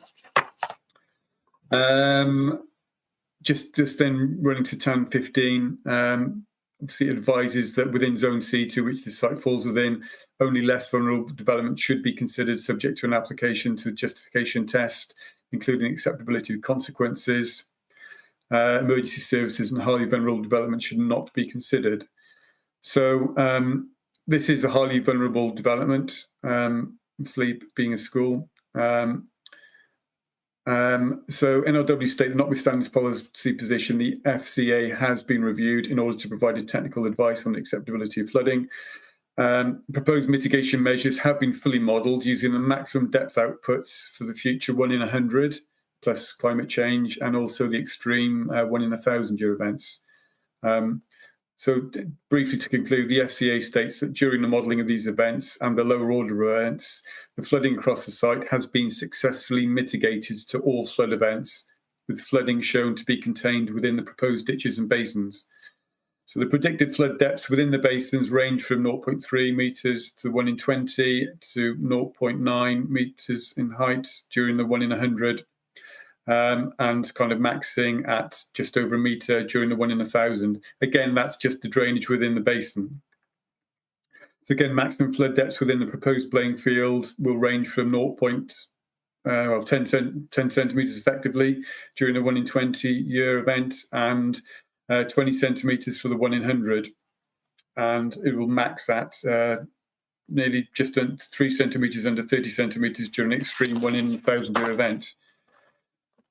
So again, we feel, and certainly the developer, the applicant, and the agents and the kind of consultants have all worked together in providing a scheme that mitigates flooding. In addition to that, there's a requirement for kind of an evacuation plan as well, which will be set out in condition 29. And all the requirements of the flood mitigation strategy will fall under the requirements of condition 18. So, say the flood mitigation is a central part of not only the submitted scheme, but in the way that we've assessed the scheme. So we've accepted that the site levels do have to come out of the ground in order for the site really to remain as a redeveloped as a school. Just on the, I can't remember what Councillor Johnson said about the travel plan, but again the travel plan is there really to bring together and to ensure that everyone accessing the site, and the travel plan requires a review of what's happening, in cyclical periods, how it's been successful, how it hasn't been successful. As Councillor Payne has said, there are children that cycle to the site. We want to see that increased. Obviously, it's a council scheme as well, so we would also expect the education department to work with our active travel officers in promoting safer routes to schools, etc., and promoting, walking and cycling, etc. More so, we want to see the staff equally using the same kind of trips. As the report says, I think it's 45% of the pupils live within a mile anyway of the school. So, from our point of view, there's no reason why they that's certainly a walkable distance. But given the nature of the school, even though the majority of pupils do come from Barry, the majority, there are a number that come from the wider Vale and from adjoining authority areas anyway. Just on the 3G and the kind of sports provision, etc. Just to say that condition 17, when we consulted, I think it was Sports Wales, that they felt that they wanted to see that the pitch had a wider community benefit, and condition 17 requires a management plan to show how the community will actually benefit from all the facilities within the school site. So sort of going forward, this is not just an education facility. This is going to be a community facility to serve Barry and indeed to serve Dinas Powys and probably even the wider community, given the sort of high quality sports facilities that are proposed. I hope I've answered all the questions. I'm certainly happy to come back if I've missed anything out. Thank you. Thank you, Steve. Councillor Johnson, has that been helpful? Just briefly, I think the question I was asking around the Cyntathia, what's that in English, travel plan, was about the fact that one of the main forms of access for those coming by bike or walking is, as far as I understand it, an underpass between Coldbrook, the Coldbrook Estate area, Pencoedrey Estate area, and the school, and that is also prone to flooding, as I understand it from former pupils, which makes it difficult. So I'm sort of checking as to whether that is being included within or considered within this, because obviously that is we can't expect an active travel plan to not include the fact that things get flooded and people can't get there. Obviously, I'm raising the flooding because, as your own report says, what is it, page 161 or 159? I can't remember quite the 160. In acknowledging the school is classified as highly vulnerable development, of which TAN 15 advisors should not be considered on Zone C2. The reuse of the site for a replacement school is considered acceptable. As I said earlier, the school, the current school was flooded in 2007, 2020, which is after apparently the study was done and conducted in 2019. And also was evacuated in 2016. Basically, by rebuilding, sort of on this, broadly on the same site, albeit with increases in levels, there's an awful lot of faith that's being put into these mitigation procedures to be sure that they are right, and it's not part of our our remit here to be asking what other discussions were had about alternative sites, but it does sometimes feel a little bit odd to be rebuilding on an unacknowledged floodplain in the hope that won't happen again. I hope the flood warning and evacuation plan won't actually need to be used, but it almost seems if you have to include a flood warning and evacuation plan for a school, then it does make people question whether that's the right location or the right set of circumstances in the first place, doesn't it? And it was probably the right question back in the early 1960s when it was built. Never mind now. Thanks. Thank you, Councillor Johnson. I have Ian Robinson has his hand up for comment. Thanks, Chair. Just a brief point on that, because Steve's helpfully set it out in some detail, but I think it's probably fair to say it's very much a balancing exercise when it's come to this. I mean, we do take the town obviously very seriously in the assessment, and I think that's why there's been such a kind of a rigorous and robust level of modelling needed. Probably fair to say the presence of an existing school on the site, notwithstanding that it is getting slightly bigger, the presence of an existing school on site has been part of that balancing exercise, and quite possible that if this was a blank site with no history of having a school on it, the balance might have been slightly different. But I just wanted to kind of maybe distinguish between that and the current situation, and the fact that it's quite material to our decision, and also noting kind of the very kind of high bar that is set in terms of SAB and kind of drainage requirements these days. We see similar kind of issues raised in respect of the housing allocation that's proposed in the strategy north, notwithstanding it's kind of different flood risk areas. We've had the same conversations in sessions where there's reference to kind of the sophisticated drainage techniques used these days, and actually a degree of betterment that we can get from a modern scheme, and both whether that's housing developments or the school. So I just wanted to flag that kind of the history of the site, and kind of the expectations that the SAB authority will have through that approval process is kind of part of the balancing exercise, which makes it a bit different to a brand new development of this type in a flood risk area. Thank you, Ian. I see Steve's got his hand up, but I propose to bring Councillor Ernest in as he has his hand up, and then Steve can address it, and then perhaps we can move to a vote. Yes, thank you, Chair. I just wanted to refer to some of the early comments that Councillor Johnson made. I don't necessarily always agree with his views, but I think he raised very valid points about what I call ward boundary planning issues when, as he rightly states, the majority of people who'd be going to this new school would come from Barry, although some, of course, come from Penarth and other parts of the Vale. He was under the impression that I was consulted on the new Yscola extension, which lies within the Sully and Lavenock ward. In fact, I wasn't consulted, and the first I really knew about it was when I saw driving past, not because I was notified, a post on a lamppost somewhere down near Fort Road. I do think that when these large applications which have implications for traffic, whether it be vehicular traffic or pedestrian traffic or cycle traffic, I really do think these applications should be referred to members living in all the wards that are particularly relevant to the application. And in the case of Yscola, I would happily include all the other wards of Penarth, apart from Plymouth, Cornswell, Stanwell and St Augustine's, because they would all be feeding in, as indeed they would from Sully and Lavenock and doubtless from Barry as well.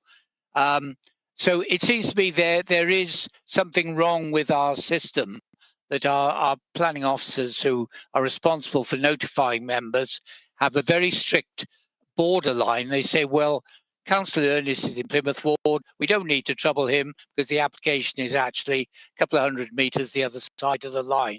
That's absolute nonsense, because the bulk of the traffic is going to come, in the case of Yscola, from the eastern side or from Penarth. But I'm trying to apply the same principle to the application we're talking about in Argyle Lane. And I do think, Chairman, that if we have this concept at the moment that local members have to be living in the ward to be notified, and if you don't live in the ward, you're not notified.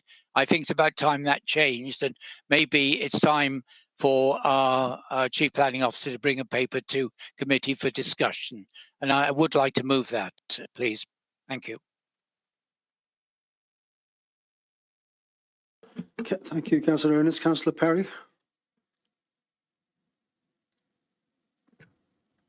Where am I? Here I am. Yeah, sorry. Something similar has happened within my own ward, but it's in the community ward, and there's a quarry in the Lancarvan ward, which will soon be in the Bomson ward if changes go ahead. And residents of the Bomson ward are concerned about this planning application, but obviously sitting next to the Bomson Community Council isn't notified because it goes to Lancarvan Community Council. So I can see exactly what Anthony's saying, and maybe we need to, when it's a more contentious, large scale planning application, not just, you know, someone's having an extension of the house, but something like a quarry or a school, then we need to consultate with town community councils and ward members a little bit more broadly. Chair, can I just ask if this is relevant to the application in front of us, please? And can we get back to this application, please? Thank you, Vice Chair. Well, I have put a proposal forward, Chairman, in the light of the discussion. It's not relevant to the application which we're discussing. We can talk about that. I mean, I'm sympathetic to the idea of having a discussion on this at a later time, but not today. Well, could we minute it? Could we agenda it then for future meeting, please? Thank you.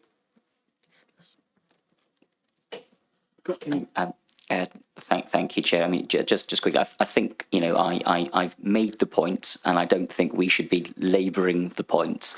I think our officers have heard that that where something is also going to have an impact on a surrounding or wider area, they should consider consulting that. And you know, for me, I mean, I think that's, you know, there's no need to go further on that. It's because it's always going to be a judgment call by officers about, you know, sort of who should be consulted or not be consulted.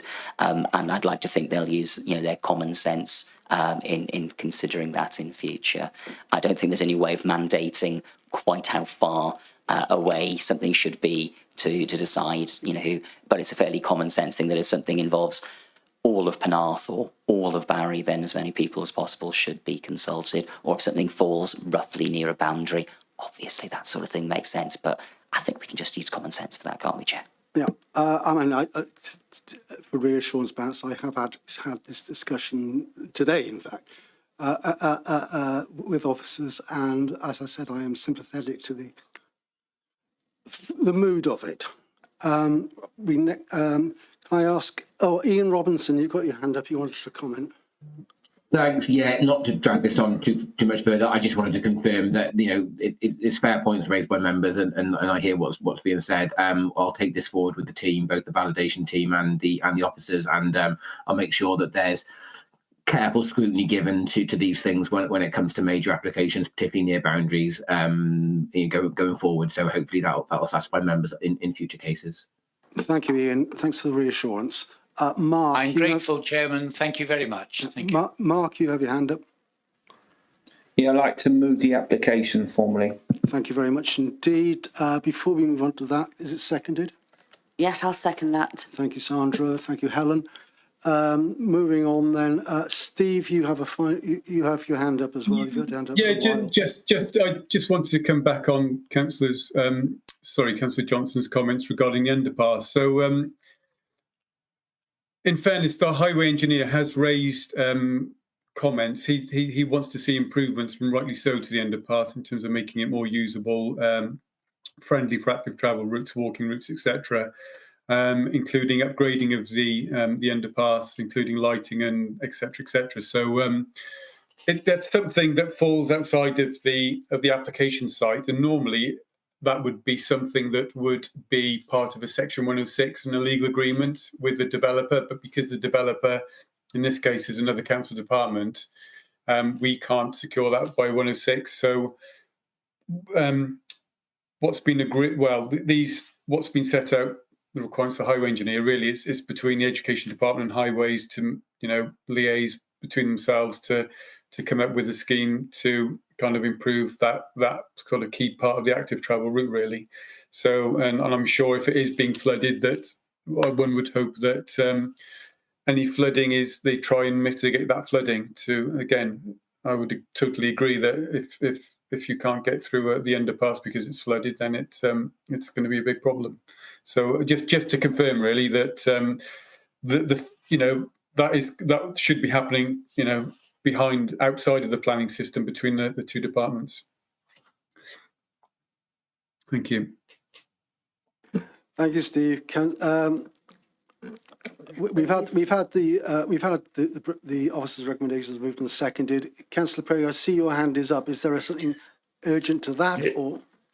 Yeah, I'm just wondering why we can't condition it that the lighting on footways in the car park is restricted to 2,200k, which is now implemented, particularly in Worcestershire and other counties, because this is our planning application. It's not a third party. It's available. Perhaps we should just show the leadership here. Can we just move to the vote? Yeah, please, Chair? I think that's been noted in the discussion. Thank you. So moving to the vote. Do we need a vote? Is anybody opposed to this application? I think we need a vote. Councillor Perry, okay, we'll vote. Can you set the vote up, please?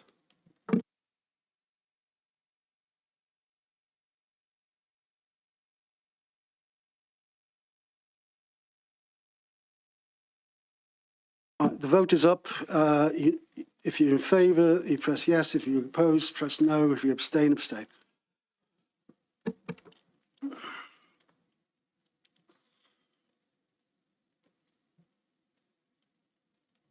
There's one vote not in.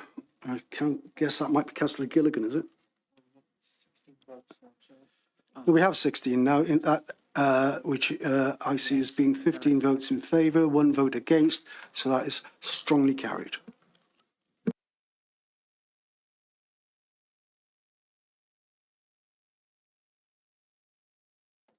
Thank you all for that. Moving on to the next item,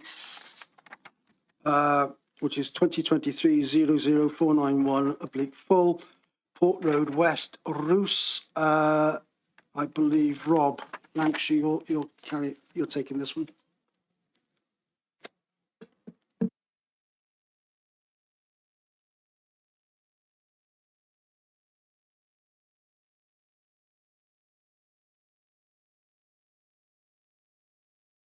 There you go, Rob. We can't hear you. Oh, great.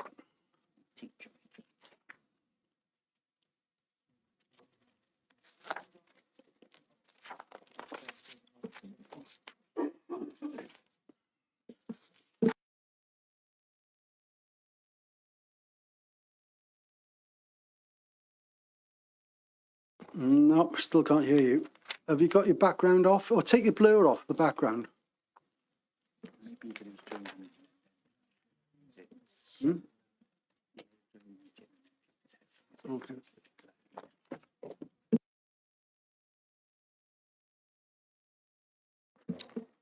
Sorry, Rob, we still can't hear you.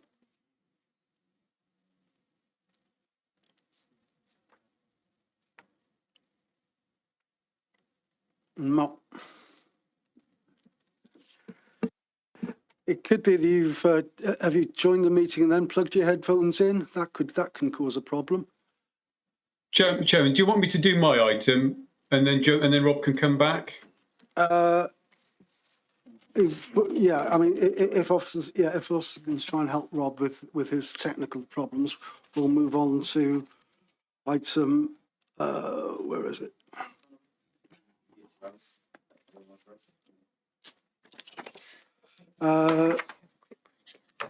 Right, Darren Farm, I think is your next one, Steve. In that case, we'll move on to that, which is 2023-00826 full, Darren Farm, Westgate, Cowbridge, and we have a public speaker on that. So, Stephen, if you'd like to introduce that, please. Thanks, Chairman. Liam, if you just share the slides, please.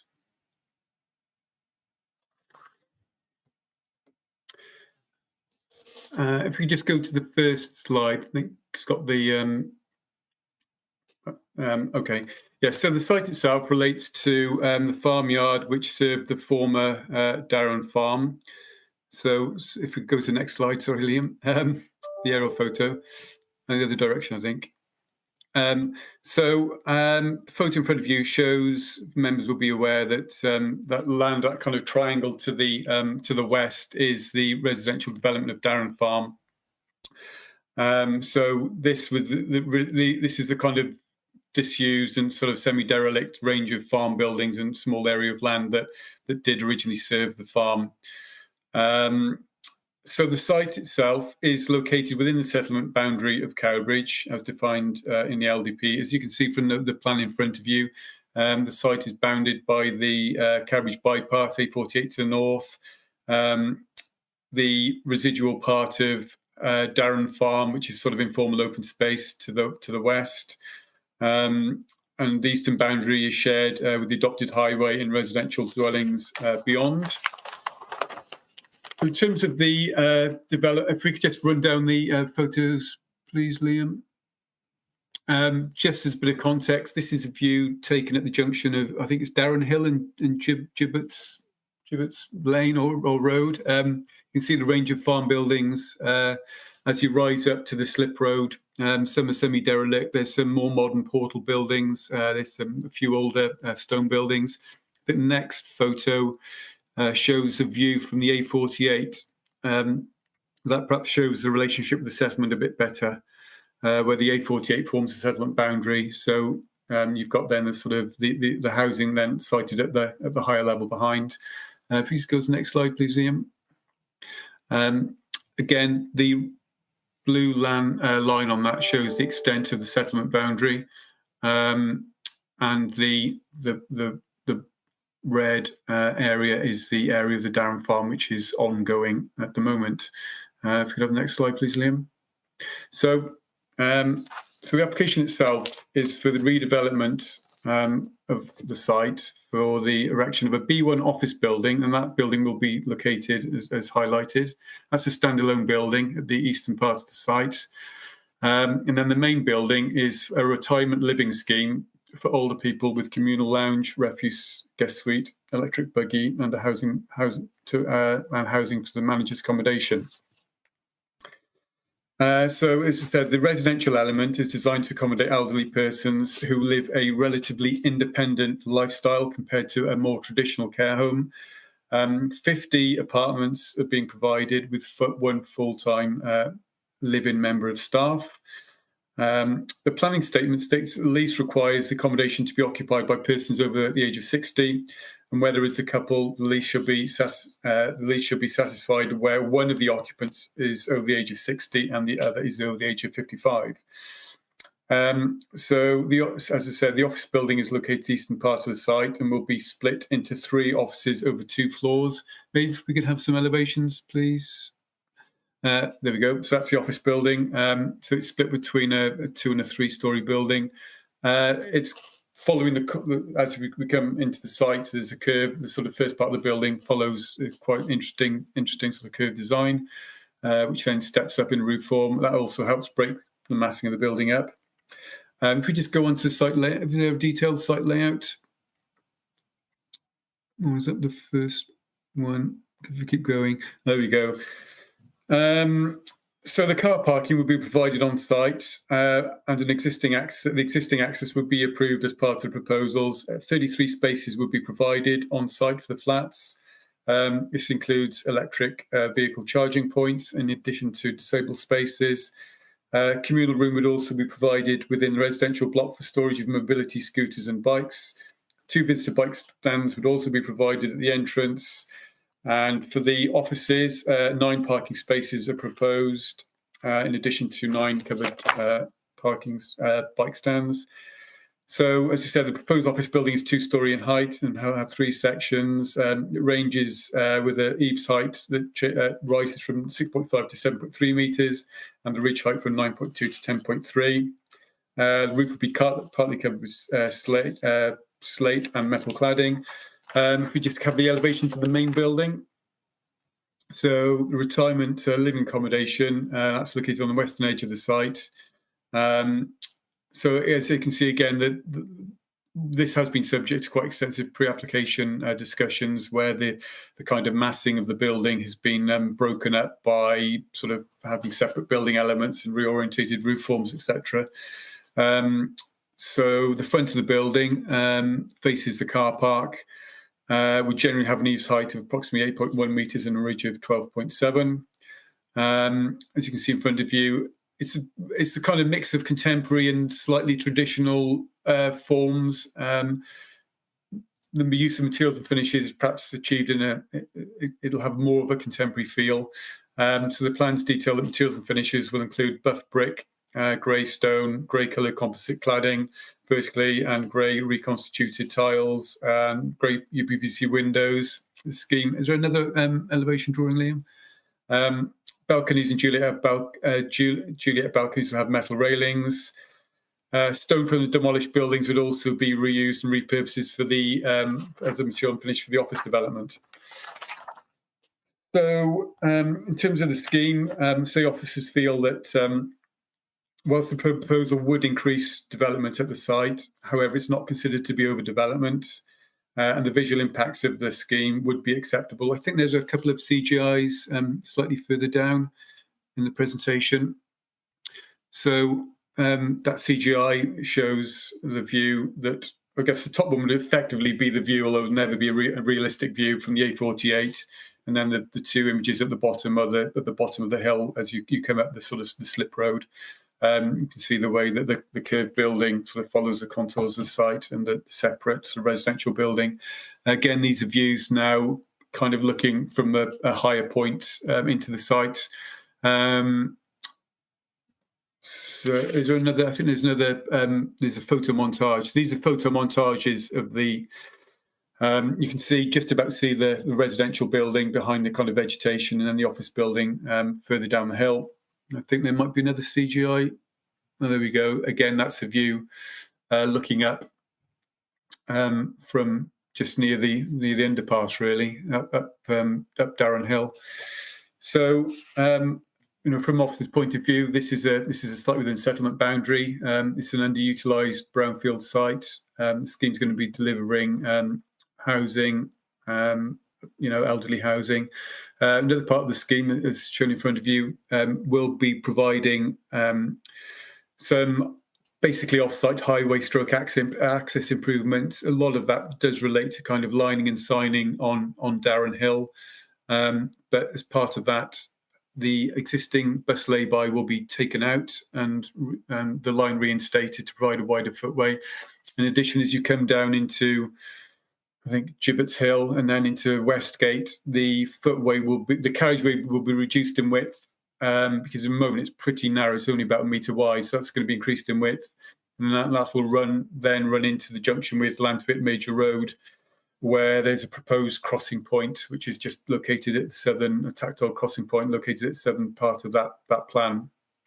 So as officers and highway engineers, we feel that there's an acceptable level of parking on the site.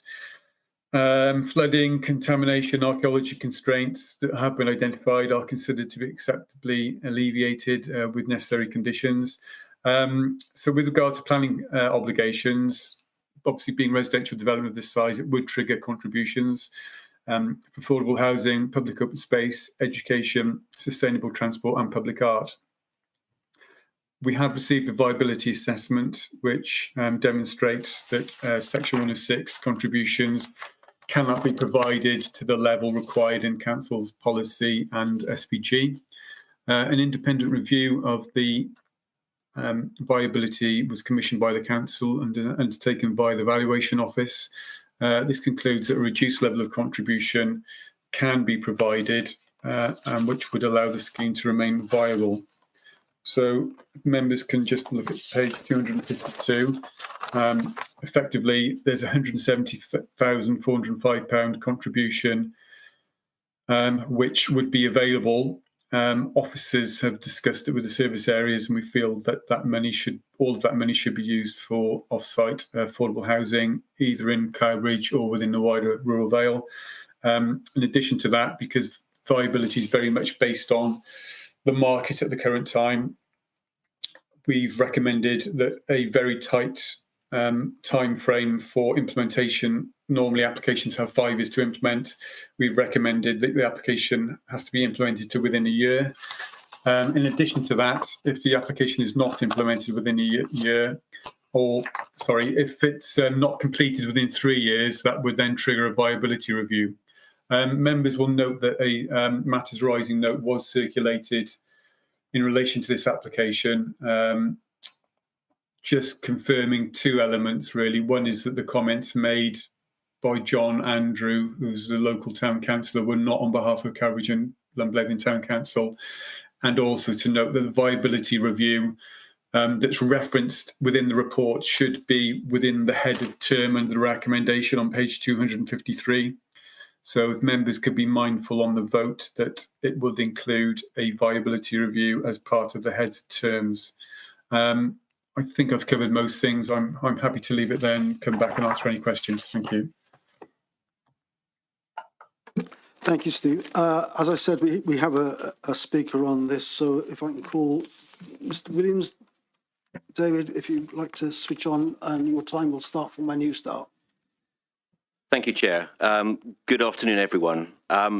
In support of your officer's very thorough report and recommendation for approval, I would like to set out a couple of planning considerations.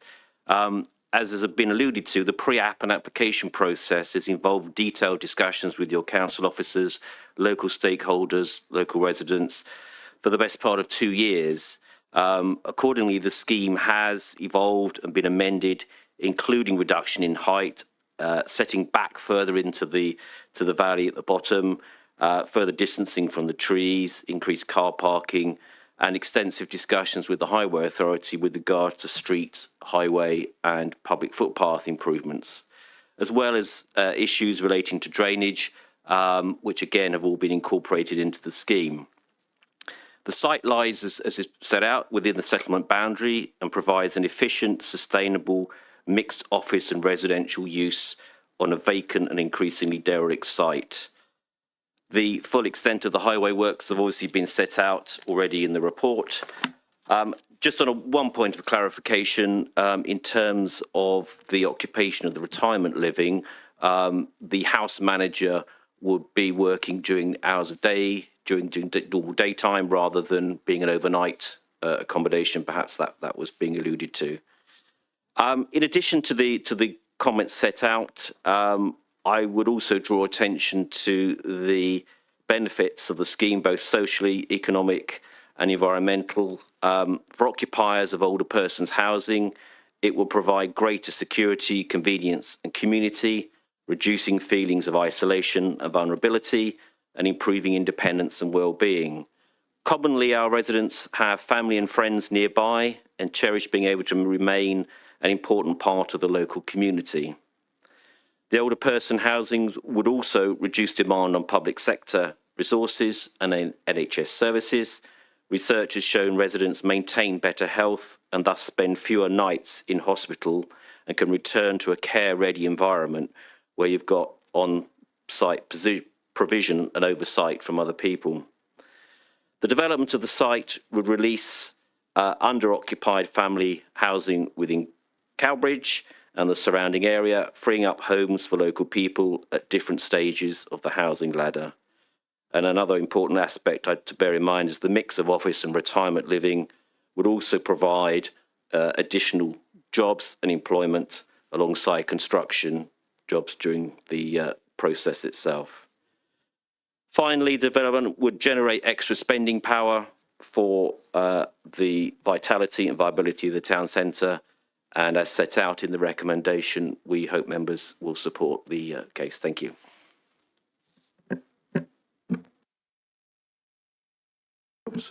Thank you very much. That was spot on time. I just ask whether any members of the committee have any points of clarification for Mr. Williams. Anthony, Councillor Ernest, do you have your hand up? Sorry, not for Mr. Williams. No, a general point, Chairman. We're on points of clarification. I see none. I have one. I just you said that the house manager would not be live-in. That's correct. The house manager would be working normal daytime hours, 9 to 5 typically. They'd have their accommodation in terms of office space, but not actually live in. That type of accommodation wouldn't normally be provided in such retirement living. Thank you very much indeed. I see no other points of clarification. Councillor Payne, you have your hand up. If we move on to general discussion. Helen, we have... Hiya. Sorry, can I just check in terms of the room allocations? Do you have couples accommodation there or is it all single person? There's a point of clarification. Sorry, Mr. Williams, that is a point of clarification if you'd like to. Yes, thank you. In terms of typical occupancy, it can be single or a couple. On average, you're looking at occupations probably work out about 1.3 persons per unit. So quite often, even double units are taken up by one person, but it has a mixture of single and couples. Okay, thank you very much. That's answered the question, Helen. Next, Councillor, right, we'll move on to general discussion unless any of these are points of clarification. So, Councillor Champion, you have your hand up. Could the drawing with the transport changes be put up, please?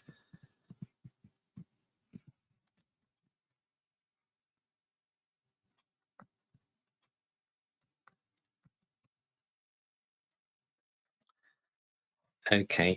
During the 20-mile initial consultation, I raised the point that Darren Hill, which is running to the north of the site, was going to be 20. And I made the point that if you're actually traveling at 20 miles per hour, and then you can only do 50 at the point where it's now being indicated, you're actually meeting traffic that's actually doing 50. It's going to be very dangerous. This seems to have reared its head again now with this development. I really don't think that's a sensible move.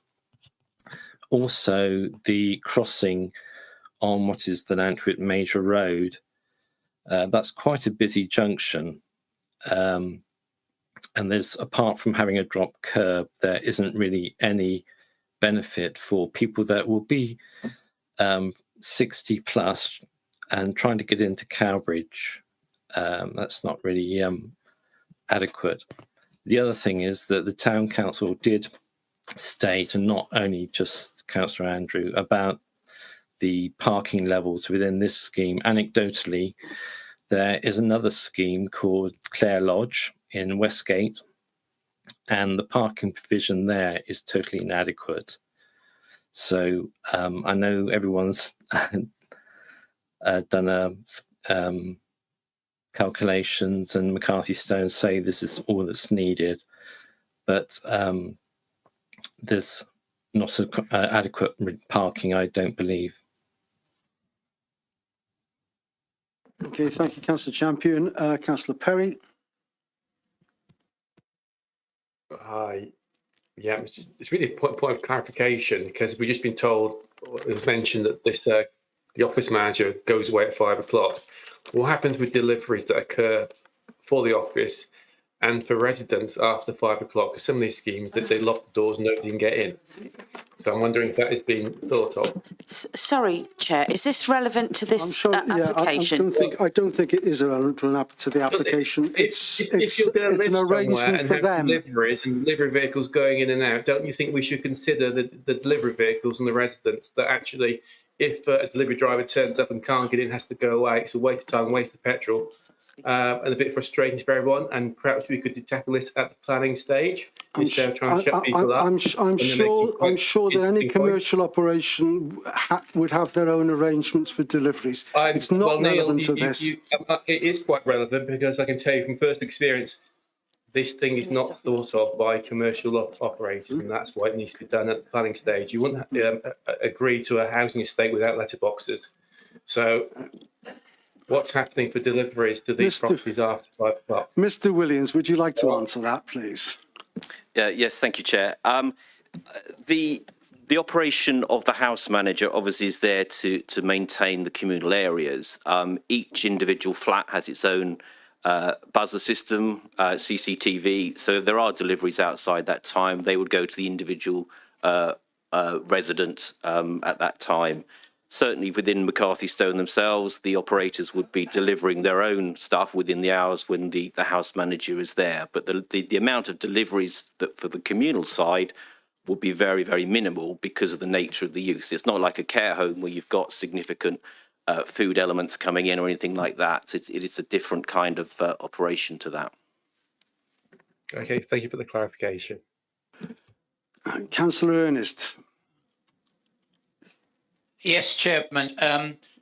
My query on this is, as I understand it, there's a single access into the development off the slip road leading onto the dual carriageway A48 westbound from Cowbridge towards Bridgend. Easy enough going in. How do residents who want to go down to Cowbridge get back towards Cowbridge, because they can't turn right on the slip road? It's a one-way slip road. So what arrangements have been made for outcoming traffic from this McCarthy and Stone development? If that can be answered, please. I'll ask Steve to address these after all the questions are in. Councillor Wilson, you have your hand up. Mark? Can't hear you, Mark. Mark, I think you're muted. Or there's something wrong with your sound. Apologies. I am. Apologies there, Chair. I consider this application to be a very good one, because obviously, you know, the applicant has listened to the officers. They're taking into account the scale and height of it as it initially was. This is much further reduced. It provides very much needed accommodation within the settlement of Cowbridge, which is very much needed, and I call for support of it, and I like to formally forward that. Thank you. Thank you, Mark. Before we move on to that, I see Councillor Buckley has his hand up. I assume that's the second.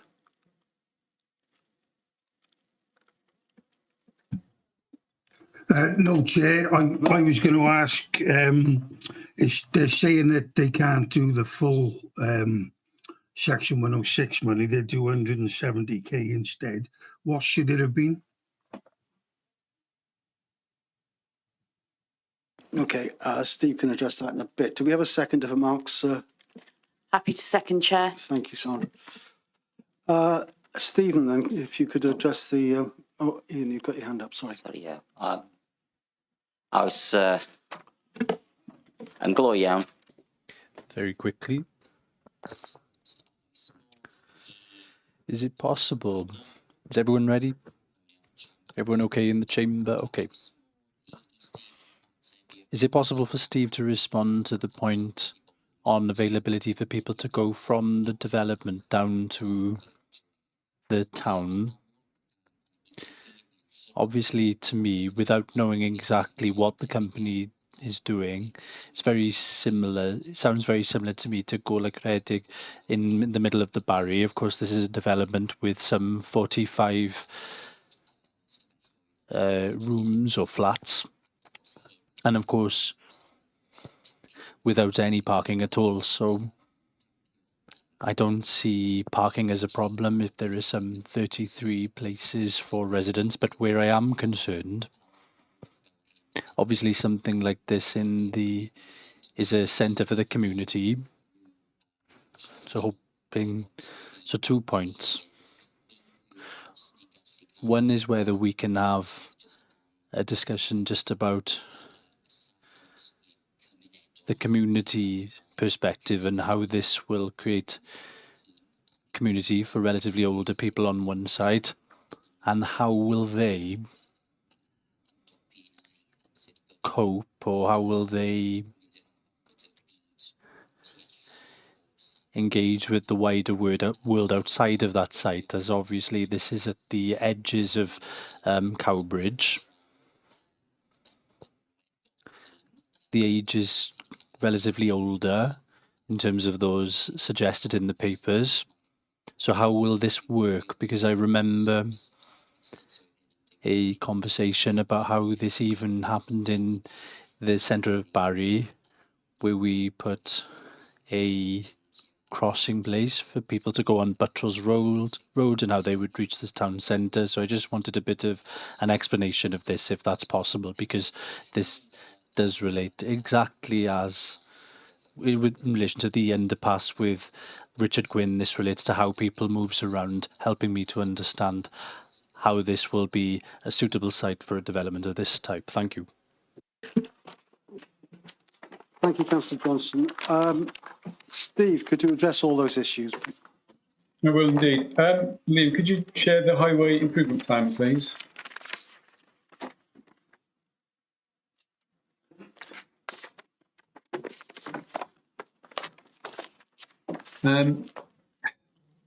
It's a little bit difficult to see, but just to pick up on the first point that was made in relation to how you can get out of the site and access into Cowbridge.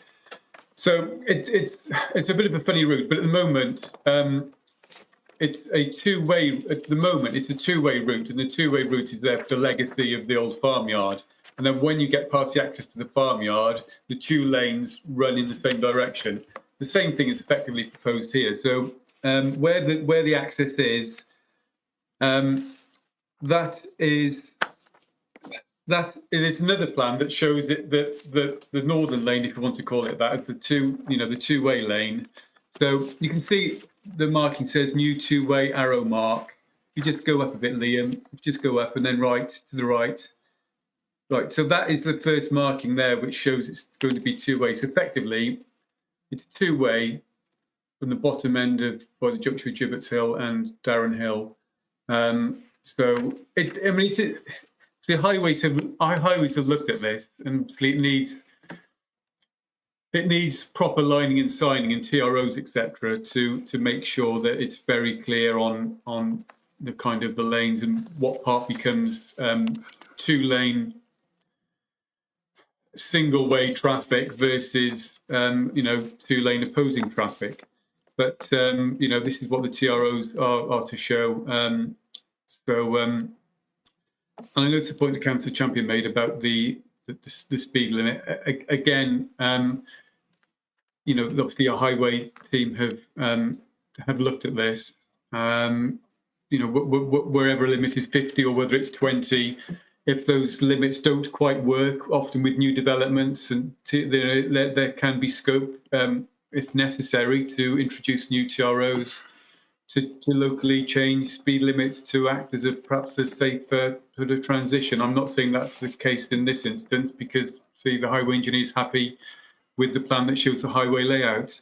I mean, it's funny. I think visually, I think it feels like the site is quite remote from the centre, but you really just have to come around the corner, and then you're effectively at the top of Westgate. You know, you're in a sustainable location, in fact, more sustainable than probably the development at Darren Farm, where there's a bit more of a walking distance along Lantwick Road. So, you know, as we said before, we're getting a reduced carriageway on the top section of Westgate. I think it's called Gibbets Hill, and then the increasing the width of the footway, and that'll provide safer pedestrian route down.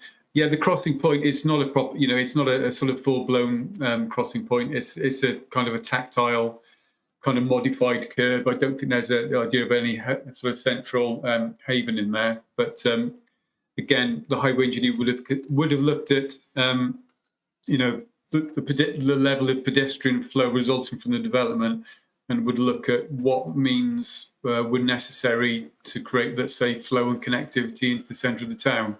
So obviously, if flows were, you know, the traffic pedestrian flows were going to be a lot greater, then clearly there might be a need for a more of a formalised crossing point. But as I said, the highway engineer has considered this, and you know, there will be a gain for all.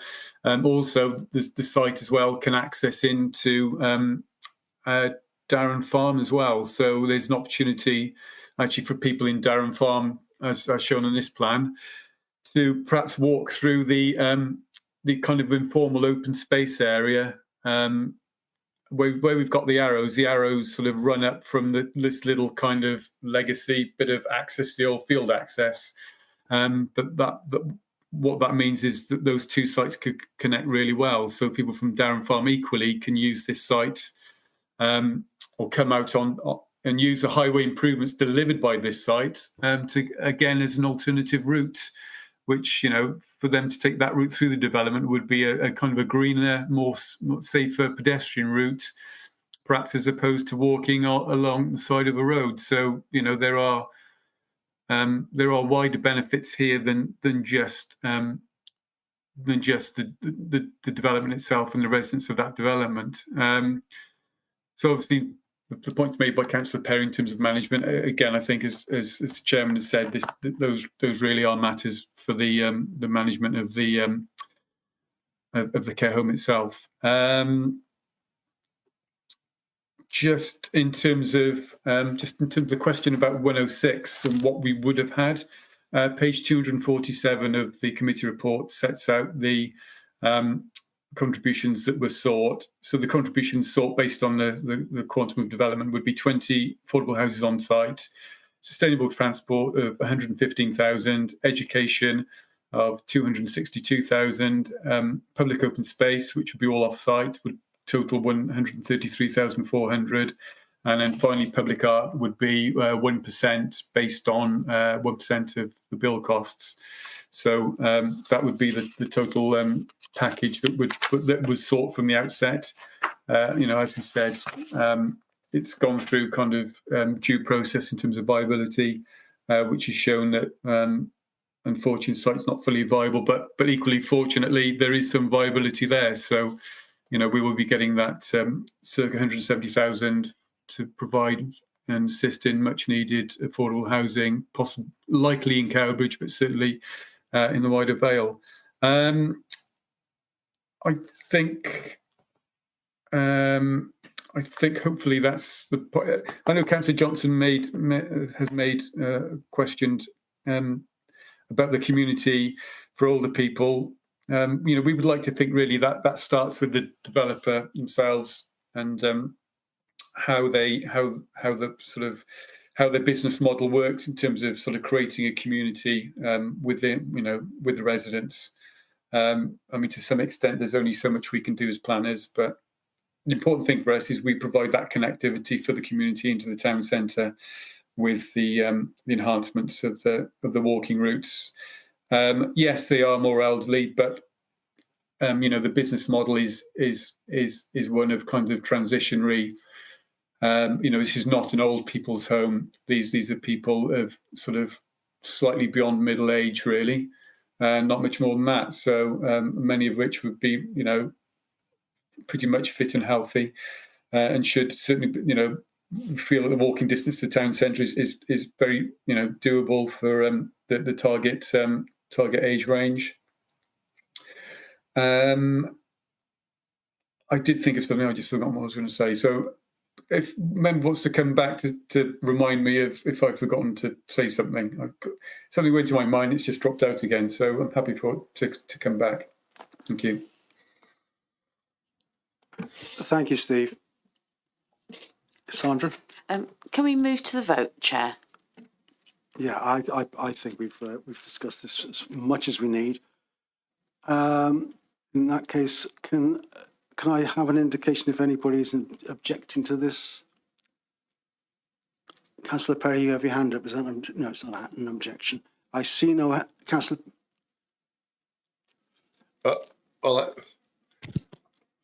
I'm just a little concerned that as a planning authority that is shaping the world for the future, given the rise in home deliveries that we've all are well aware of in the last few years, that we're not taking deliveries into consideration in planning. That's my point, and I think just want to pick the Thank you for your point, Councillor Perry. I think that's been answered. You're repeating yourself, and the answer has already been given.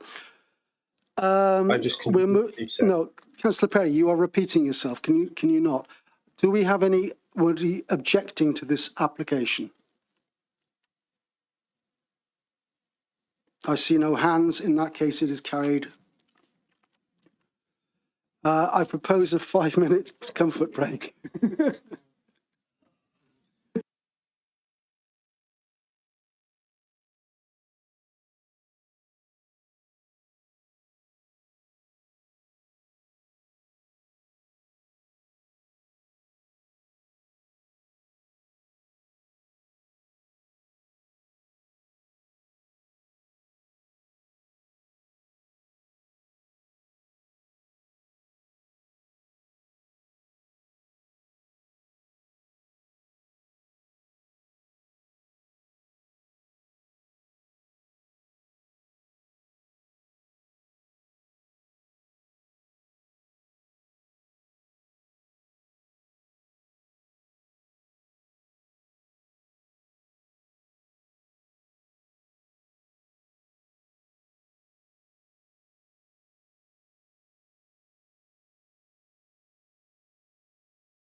just the confusion, Neil. Yeah. Recording started.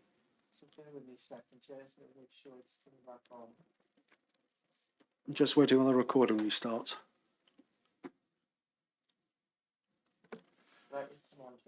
Thank you. Right, recording started. So I'll move back now. I believe that that's given us the opportunity to re-establish connection with Rob Lancashire. So we'll move back to the Port Road West Roos application 2023/00491/FUL. Rob, can we hear you? Hello, can you hear me? Fab. If you'd like to take us through this, please. Okay, Liam, I don't suppose you could start sharing the relevant slides, could you please?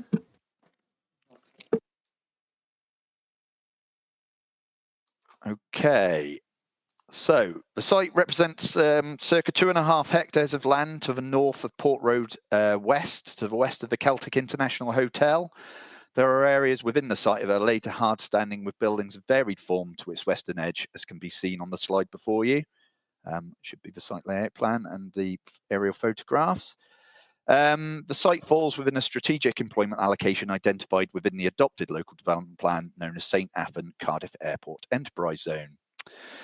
The application proposes a change of use of the site to a dog daycare facility with associated dog grooming use, which is considered a sui generis use for the purposes of use class order.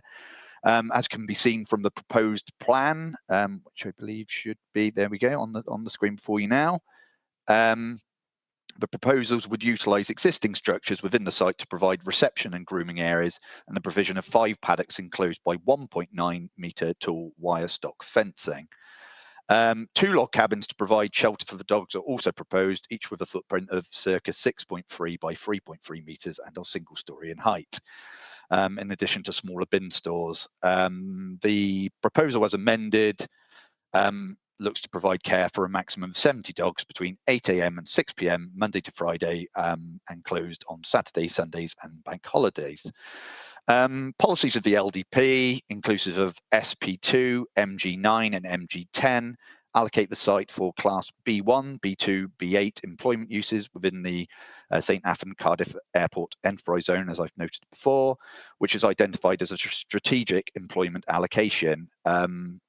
Policy MG, with particular reference to this particular site, policy MG10 states the site is not allocated to meet local market demand for general industrial or office uses, but rather to accommodate business and employment uses, catering specifically for the needs of the aerospace industry and high-tech manufacturing. There are plans to create an airport city taking the form of a business destinations for local and international businesses, including quality office accommodation, specialist education, training facilities, and leisure developments. General B1, B2, and B8 industrial development will therefore not be acceptable on this site.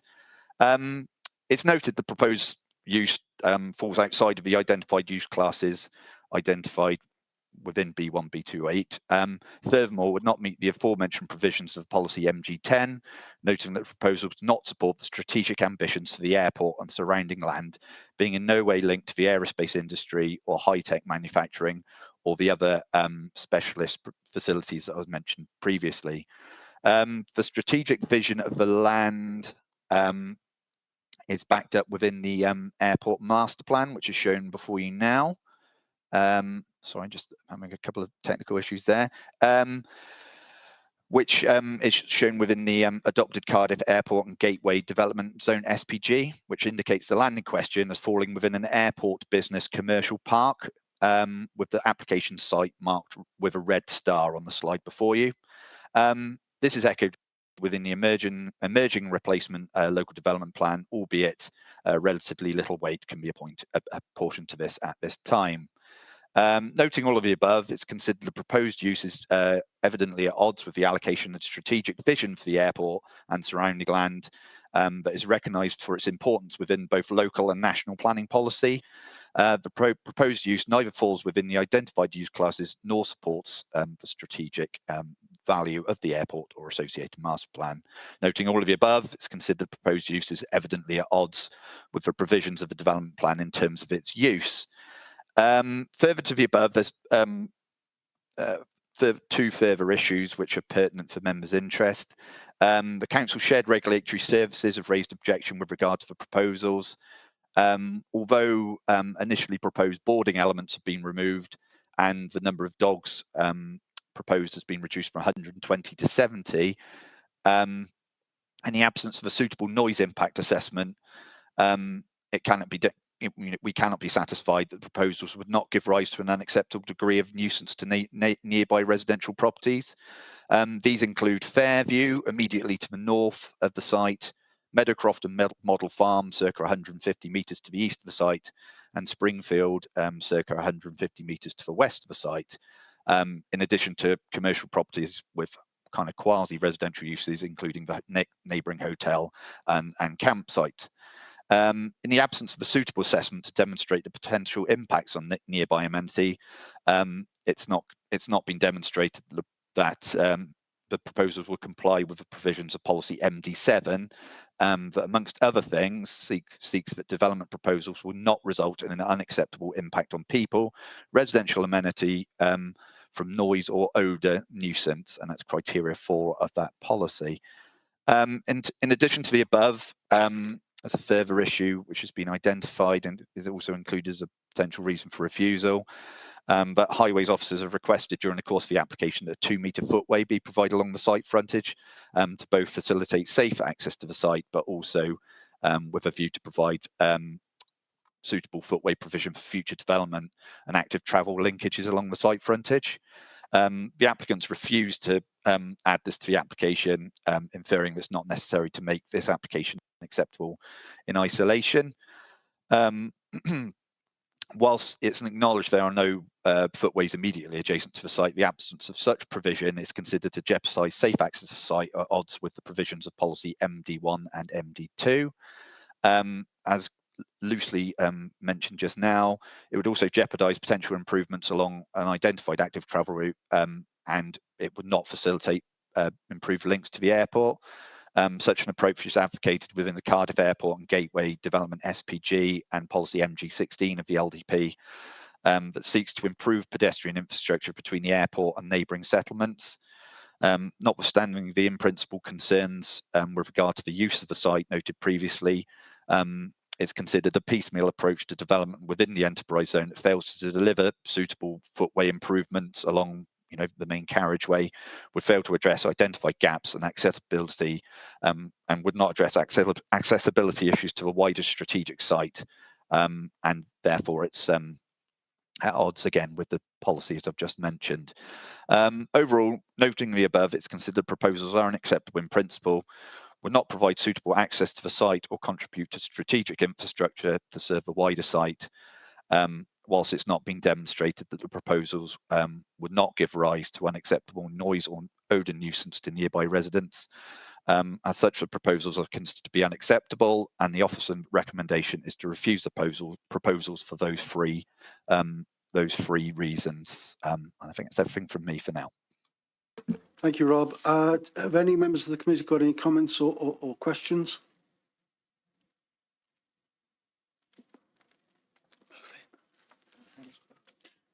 Move recommendations. Got a second in the room. Thank you. Councillor Bruce, you have a hand up.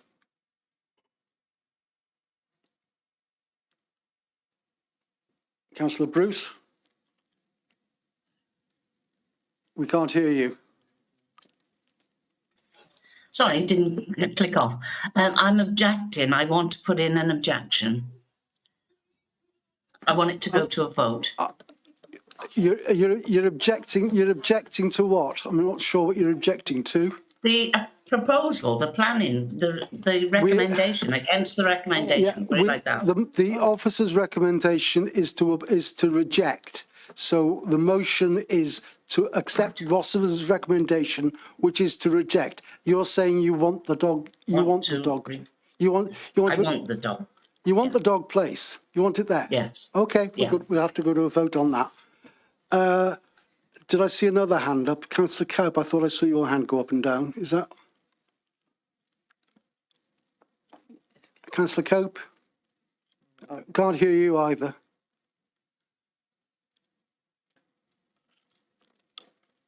Can't hear you, no. Sorry, Marianne. Councillor Perry, you have your hand up. Yeah, I think just fill in the gap while my own comes back in. Yeah, I mean, broadly speaking, I see no reason why there couldn't be a facility for dogs there. My concern is the noise impact on the neighbours, and there's no noise impact assessment. And perhaps if there is a bit of a different opinion in the room, perhaps, I mean, I don't know why that noise impact assessment hasn't been done. If we could defer it, it could be done, or is it now too late, has to be rejected, and then the applicant has to come back again with a new planning application with a noise impact assessment. All right, the officer's recommendations have been moved and seconded. We can go to a vote on that. So can you set up a vote, please? Because there's obviously dissent. Chair, could I just add one thing? Yeah, Liam. The applicant was asked to provide that noise assessment, but refused to submit one off the basis of environmental health's objection to the application.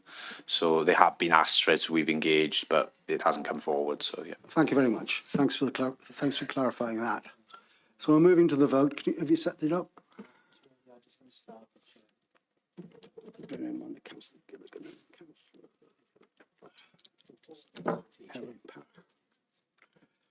Oh, I haven't got my. I've got no lights on. Oh, come on, I haven't got any lights yet either. Yeah, they're on now.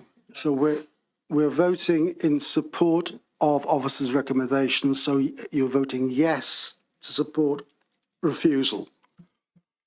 Or no. Or no.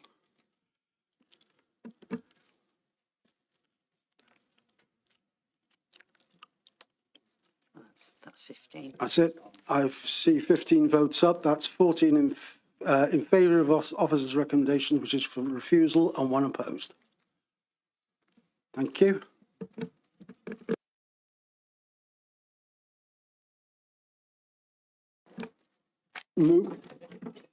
Moving on, then we go on to the Fonmon Castle application 2023-00577 FUL. It's another one for Rob, and we have a public speaker on this as well. So Rob, if you'd like to introduce it, please. Okay, no problem. Okay, just wait if Liam could put the slides up, please.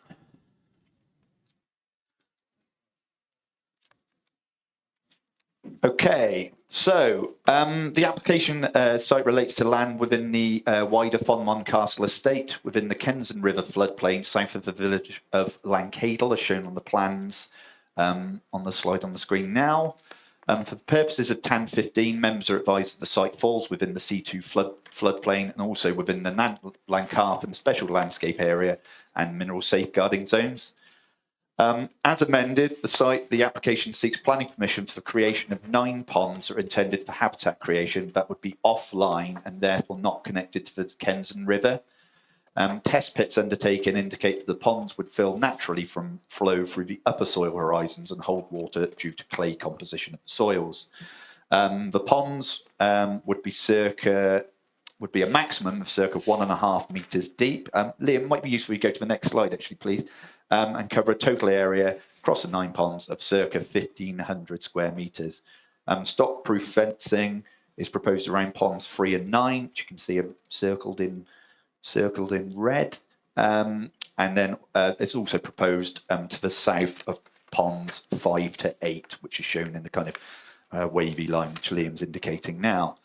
A wider scope of works was referred to within the original submission, including reprofiling of the channel and restoration of the river, but they're not included within this application for clarity. It's just for these ponds. A number of concerns were raised with regard to the wider scopes of works. However, the assessment of this application has been limited to the revised proposals for the offline ponds only, as that is all that's been applied for under this application. So just for clarity. In terms of the habitat to be created, it's intended that the ponds would be suitable for amphibians, wading birds and water voles, amongst other species. The applicant's covering letter indicates the main aim is to try and establish and reintroduce the water vole into the area. Following submission of survey work of the vegetation of the site, it was found to be of low quality and diversity, and it's considered the works would not result in unacceptable detriment to existing biodiversity interests by the creation of the ponds themselves. The ponds, meanwhile, will bring potential for significant benefits for local biodiversity interests and are supported fully by the council's ecologist. Just for the members' information, any reintroduction or potential reintroduction of species like the water vole and their handling are subject of separate regulatory function by NRW and not a material consideration for this application. As alluded to previously, the site is located within C2 floodplain, albeit it doesn't relate to highly vulnerable development that would be subject of the justification tests detailed within TAM 15. Therefore, in terms of their location, the ponds are considered to be acceptable in principle. Whilst it's noted that concerns have been raised by third parties with regard to potential impacts on flows during flood events, owing to their shallow depth and small size, the impacts on flows would be minimal.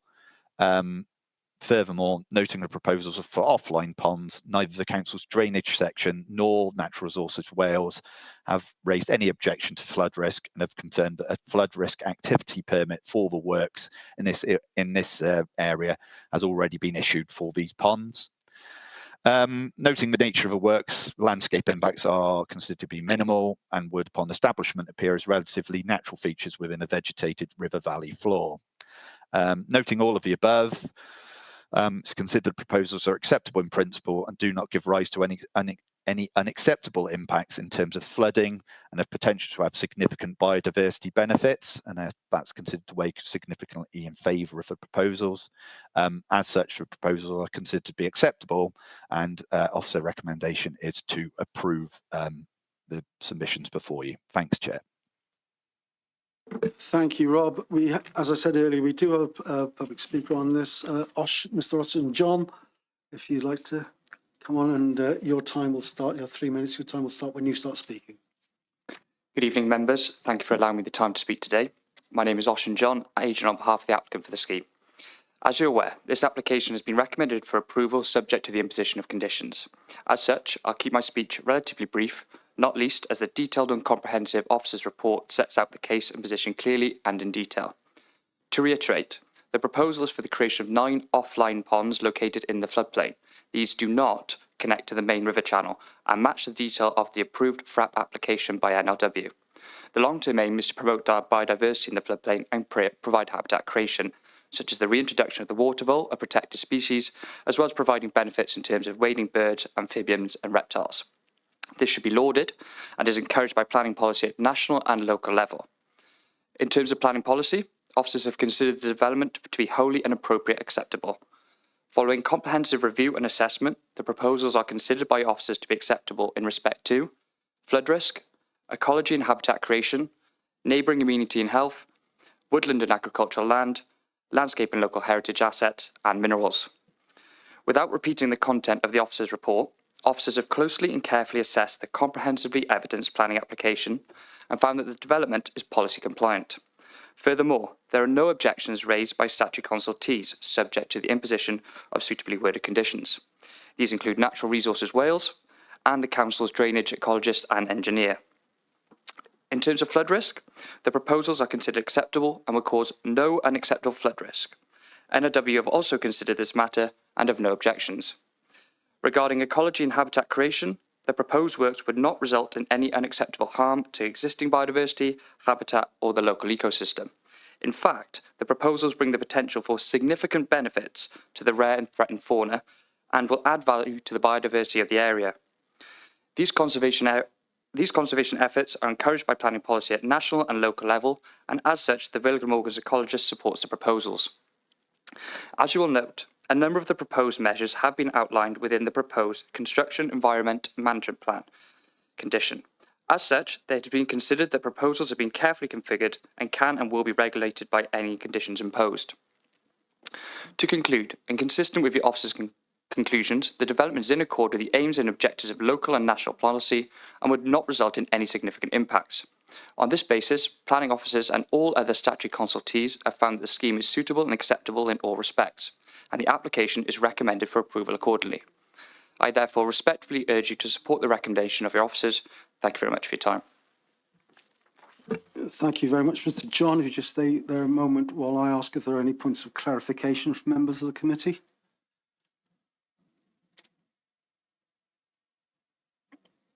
I see no hands. Therefore, thank you very much for your time, Mr. John. We will move to the discussion. Are there any members of the committee who want to ask questions or make observations? Councillor Champion.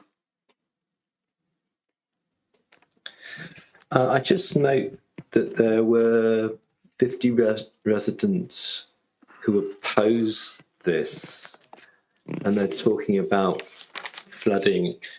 Is that because there were other works that were going to be part of this that the planning officer mentioned at the start?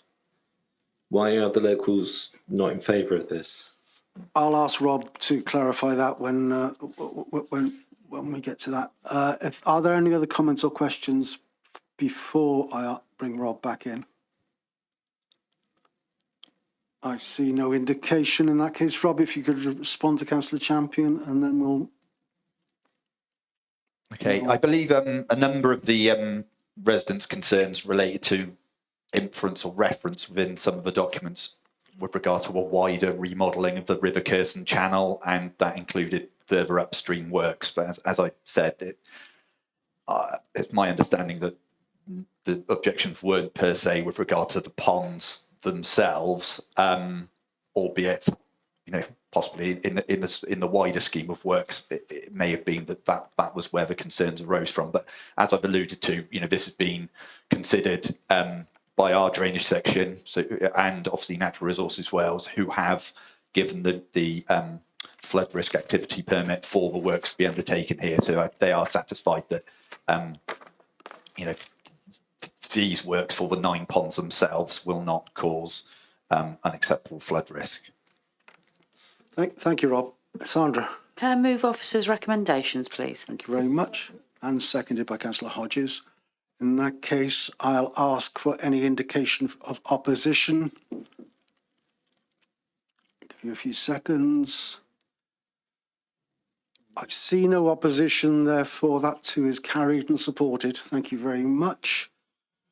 We now move on to item 2023-01265 FUL Sewage Disposal Works Brook Lane, and that is Steve again.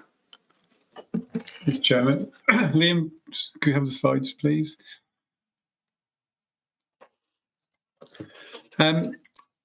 So this is an application for a expansion of existing Welsh water treatment works. So the site itself, you can see from the aerial photo, St Nicholas. So the site is located within the red circle. Currently, the site is accessed, or the site will be accessed via Brook Lane, which is a very narrow track, and that the site actually forms a termination of that of Brook Lane. The site edge red to the left on the plan, that's been orientated 90 degrees. So might confuse some people. No, sorry, it hasn't been. It's confused me. Sorry about that. So, so just in terms of the site, yeah, it's the Welsh Water Treatment Works. This is called the St Nicholas Treatment Works. It's located to the south of the village. The site itself obviously falls in the countryside, and it's within the Dyffryn Basin and Ridge Slopes SLA. If we go to the next slide, we go to slide beyond that, please. That's it. So you can see the existing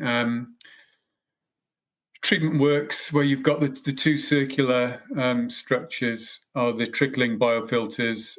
It's a relatively small pumping station, but there's a settlement tank there. There's inlet chambers, etc., etc. There's also some drying beds to the south, but it has no decant facility to store the primary sludge. The catchment of the existing sewage treatment works includes St Nicholas, and it discharges to the River Waycock, approximately 200 metres south of the site via an existing watercourse.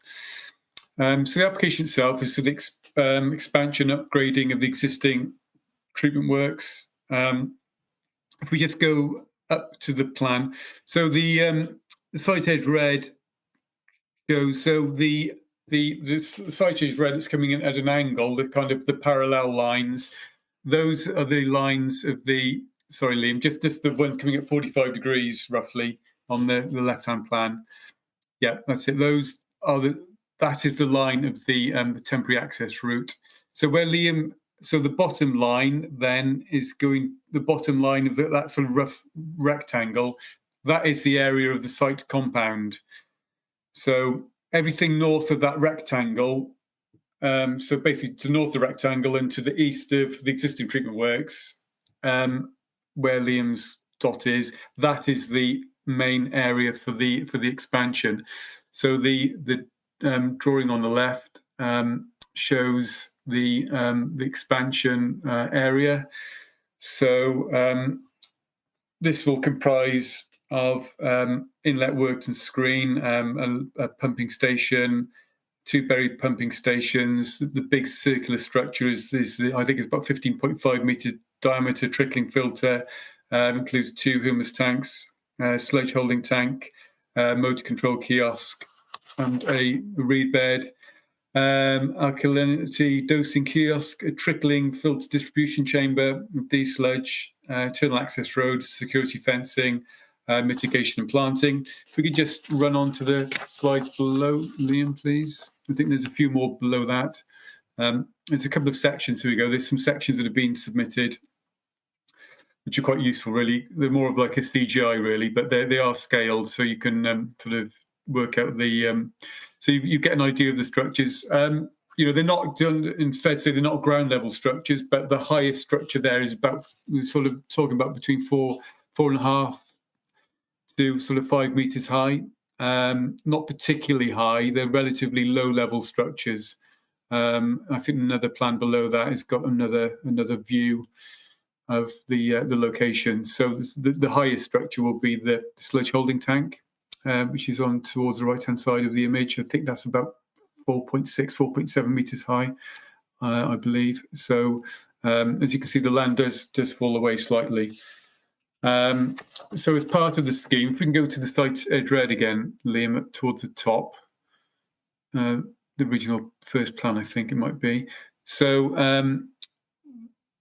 a lot of this application, a lot of consideration of this application has really been from the impacts on the construction phase and vehicle access routes, etc. So as we said, the scheme includes that link which shows the access road, the temporary access road, which will link to Dyffryn Lane. So I think it was agreed pretty early on that there was no way that the site could be feasibly accessed during construction phase via Brook Lane. It's just too narrow. So Dyffryn Lane is also equally a relatively narrow rural lane, but it is certainly wider than Brook Lane.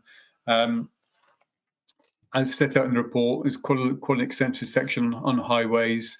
There's areas where there are some sort of highway widening on two of the curves. It's not really widening. There's a section of sort of grass verge or mud that will be kind of used as a bit of an overrun for vehicles. It's part of the scheme as well. It includes safeguarding some of the more important verges that are located. There's one, I think, just south of Dyffryn Close on Dyffryn Lane. I think there's a photo of that in the report, page 289 of the bottom of the committee report shows that verge. Again, it's quite a nice verge. So, I mean, in terms of the principle, they're extending the existing sewage treatment facility. You know, this is part of the ongoing kind of, if you want to call it the AMP program by Welsh Water to expand the capacity. They have to factor in, as we do with our LDP, they have to factor in growth of population within St Nicholas and any other properties on which that sewage treatment sort of captures the waste. So, you know, as officers, we feel that it's a necessary expansion. There's no other place it can go. It has to extend an existing facility. It's going to the east. If we go to the other aerial photo, the photo below, the area in which it's extending into, just the next one below that, is kind of a slightly defined space anyway. So in terms of agricultural land quality, I believe it's grade 3. I believe that part of the site is grade 3B, so it wouldn't result in a loss of the most versatile agricultural land.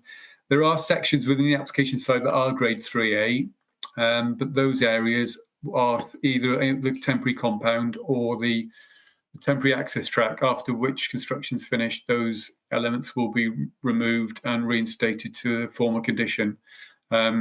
Just to let members know, that sort of white, I think it's kind of metal sort of surfacing, that I think that's just there to get access to and maintain the overhead power cables. It's nothing to do with the Welsh Water development. So I'm happy to come back and answer any questions members may have on that. Thank you. Thank you, Steve. Do we have any questions from members? Councillor Champion. Has this work already started? Because there's signs on the A48, Morgan Sindel. Councillor, I'll ask Steve to come back on that in a minute. Councillor Perry, first. Councillor Perry. Yeah, it's my ward again. It was a tour of my ward yet again this evening. I can confirm that the access road has pretty much been built already. It's a shame the planning application hasn't come before us, before that work was done. I want to know exactly whether National Trust fits into this in terms of extra traffic on Dufferin Lane. I've seen where they intend to put these two passing places, because the grass is slightly churned up, and I believe the later vehicles are going to be larger than the ones that are being constructed in the pathway. And there's then concern in terms of potential fly tipping, because unfortunately in my ward we do get a lot of fly tipping, in any sort of space off the carriageway. It gets used a lot, and sometimes it's just in the middle of the carriageway and completely blocks the road.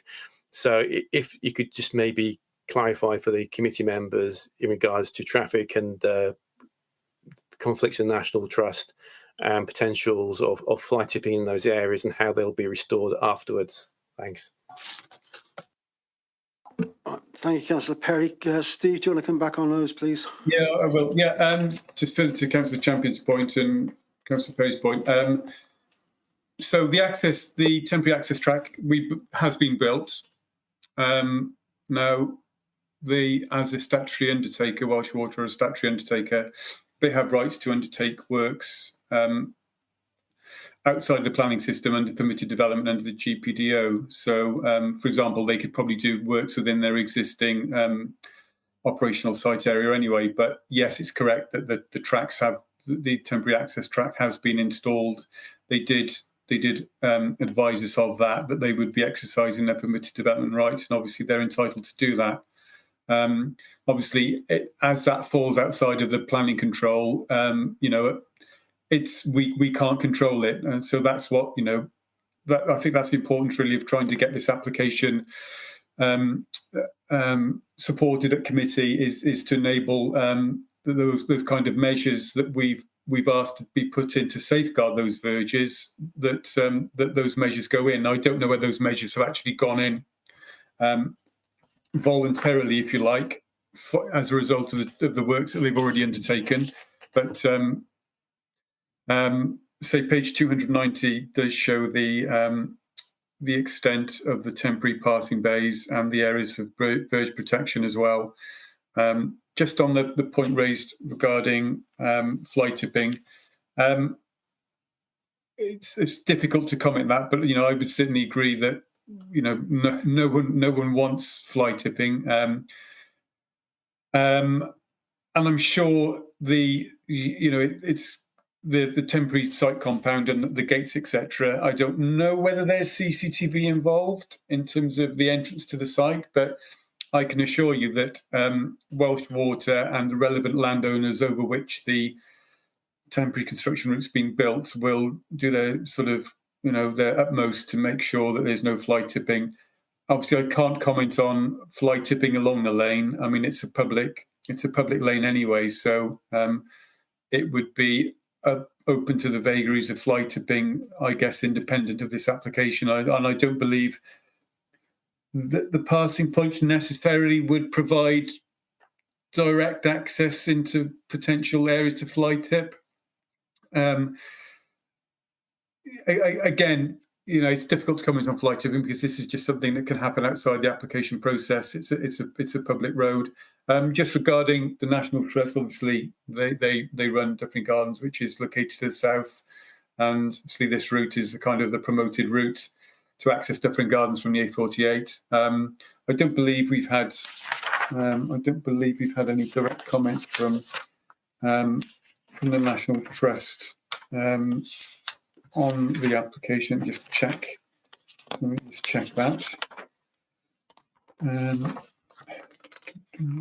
Sorry about this. But say nevertheless, regardless of, no, we haven't had any comments. You know, regardless of that, Welsh Water, as a kind of responsible statutory undertaker, I'm sure would have undertaken as they see fit their own publicity. You know, but if anything, that's what the, you know, from a highway engineer's point of view, they've sought to ensure that the traffic flow on Dyffryn Lane is not impeded as a result of the development. And it's safe to say there were initially quite a lot of concerns, particularly in relation to the numbers of vehicles that were proposed. But on the basis of the number of articulated HGVs that are proposed, it is merely a handful at the start and the end of the process. You know, the main construction phase will be just HGVs. Again, the highway engineer is happy with that. He's happy with the forward visibility of the key points along the road, and is happy with the kind of localised widening points to provide overruns if necessary. And particularly from our point of view, you know, we are looking to safeguard those verges to ensure that they're not damaged from vehicles relating to the development. So again, all this is tied up by planning condition. There's also a condition on, I believe, a condition on a final completion survey of the highway. So again, any damage that would be undertaken as a direct result of the development would have to be put right by the developer. Again, just stress this is a piece of infrastructure that's being enhanced. So again, it's delivering ecological green infrastructure enhancements and providing arguably improved, you know, critical infrastructure to serve the settlement and the wider environment of St Nicholas. Hopefully, I've covered those points. And back to you, Chairman. Thank you. That's it. Well, thank you, Steve. Sandra. Can I move officers' recommendations, please? Thank you, Sandra. Seconded by Nick. Thank you, Nick. Yeah.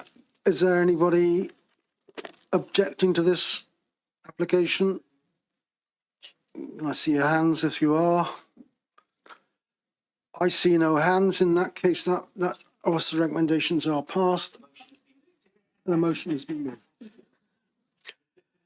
Yeah. Yeah. Let's not get into that level. Thank you very much. There is no other business for this evening. The next meeting is in May. Yes. I'll see you there. Thank you all for your attendance and for the length of time you've had this evening as well. Good night.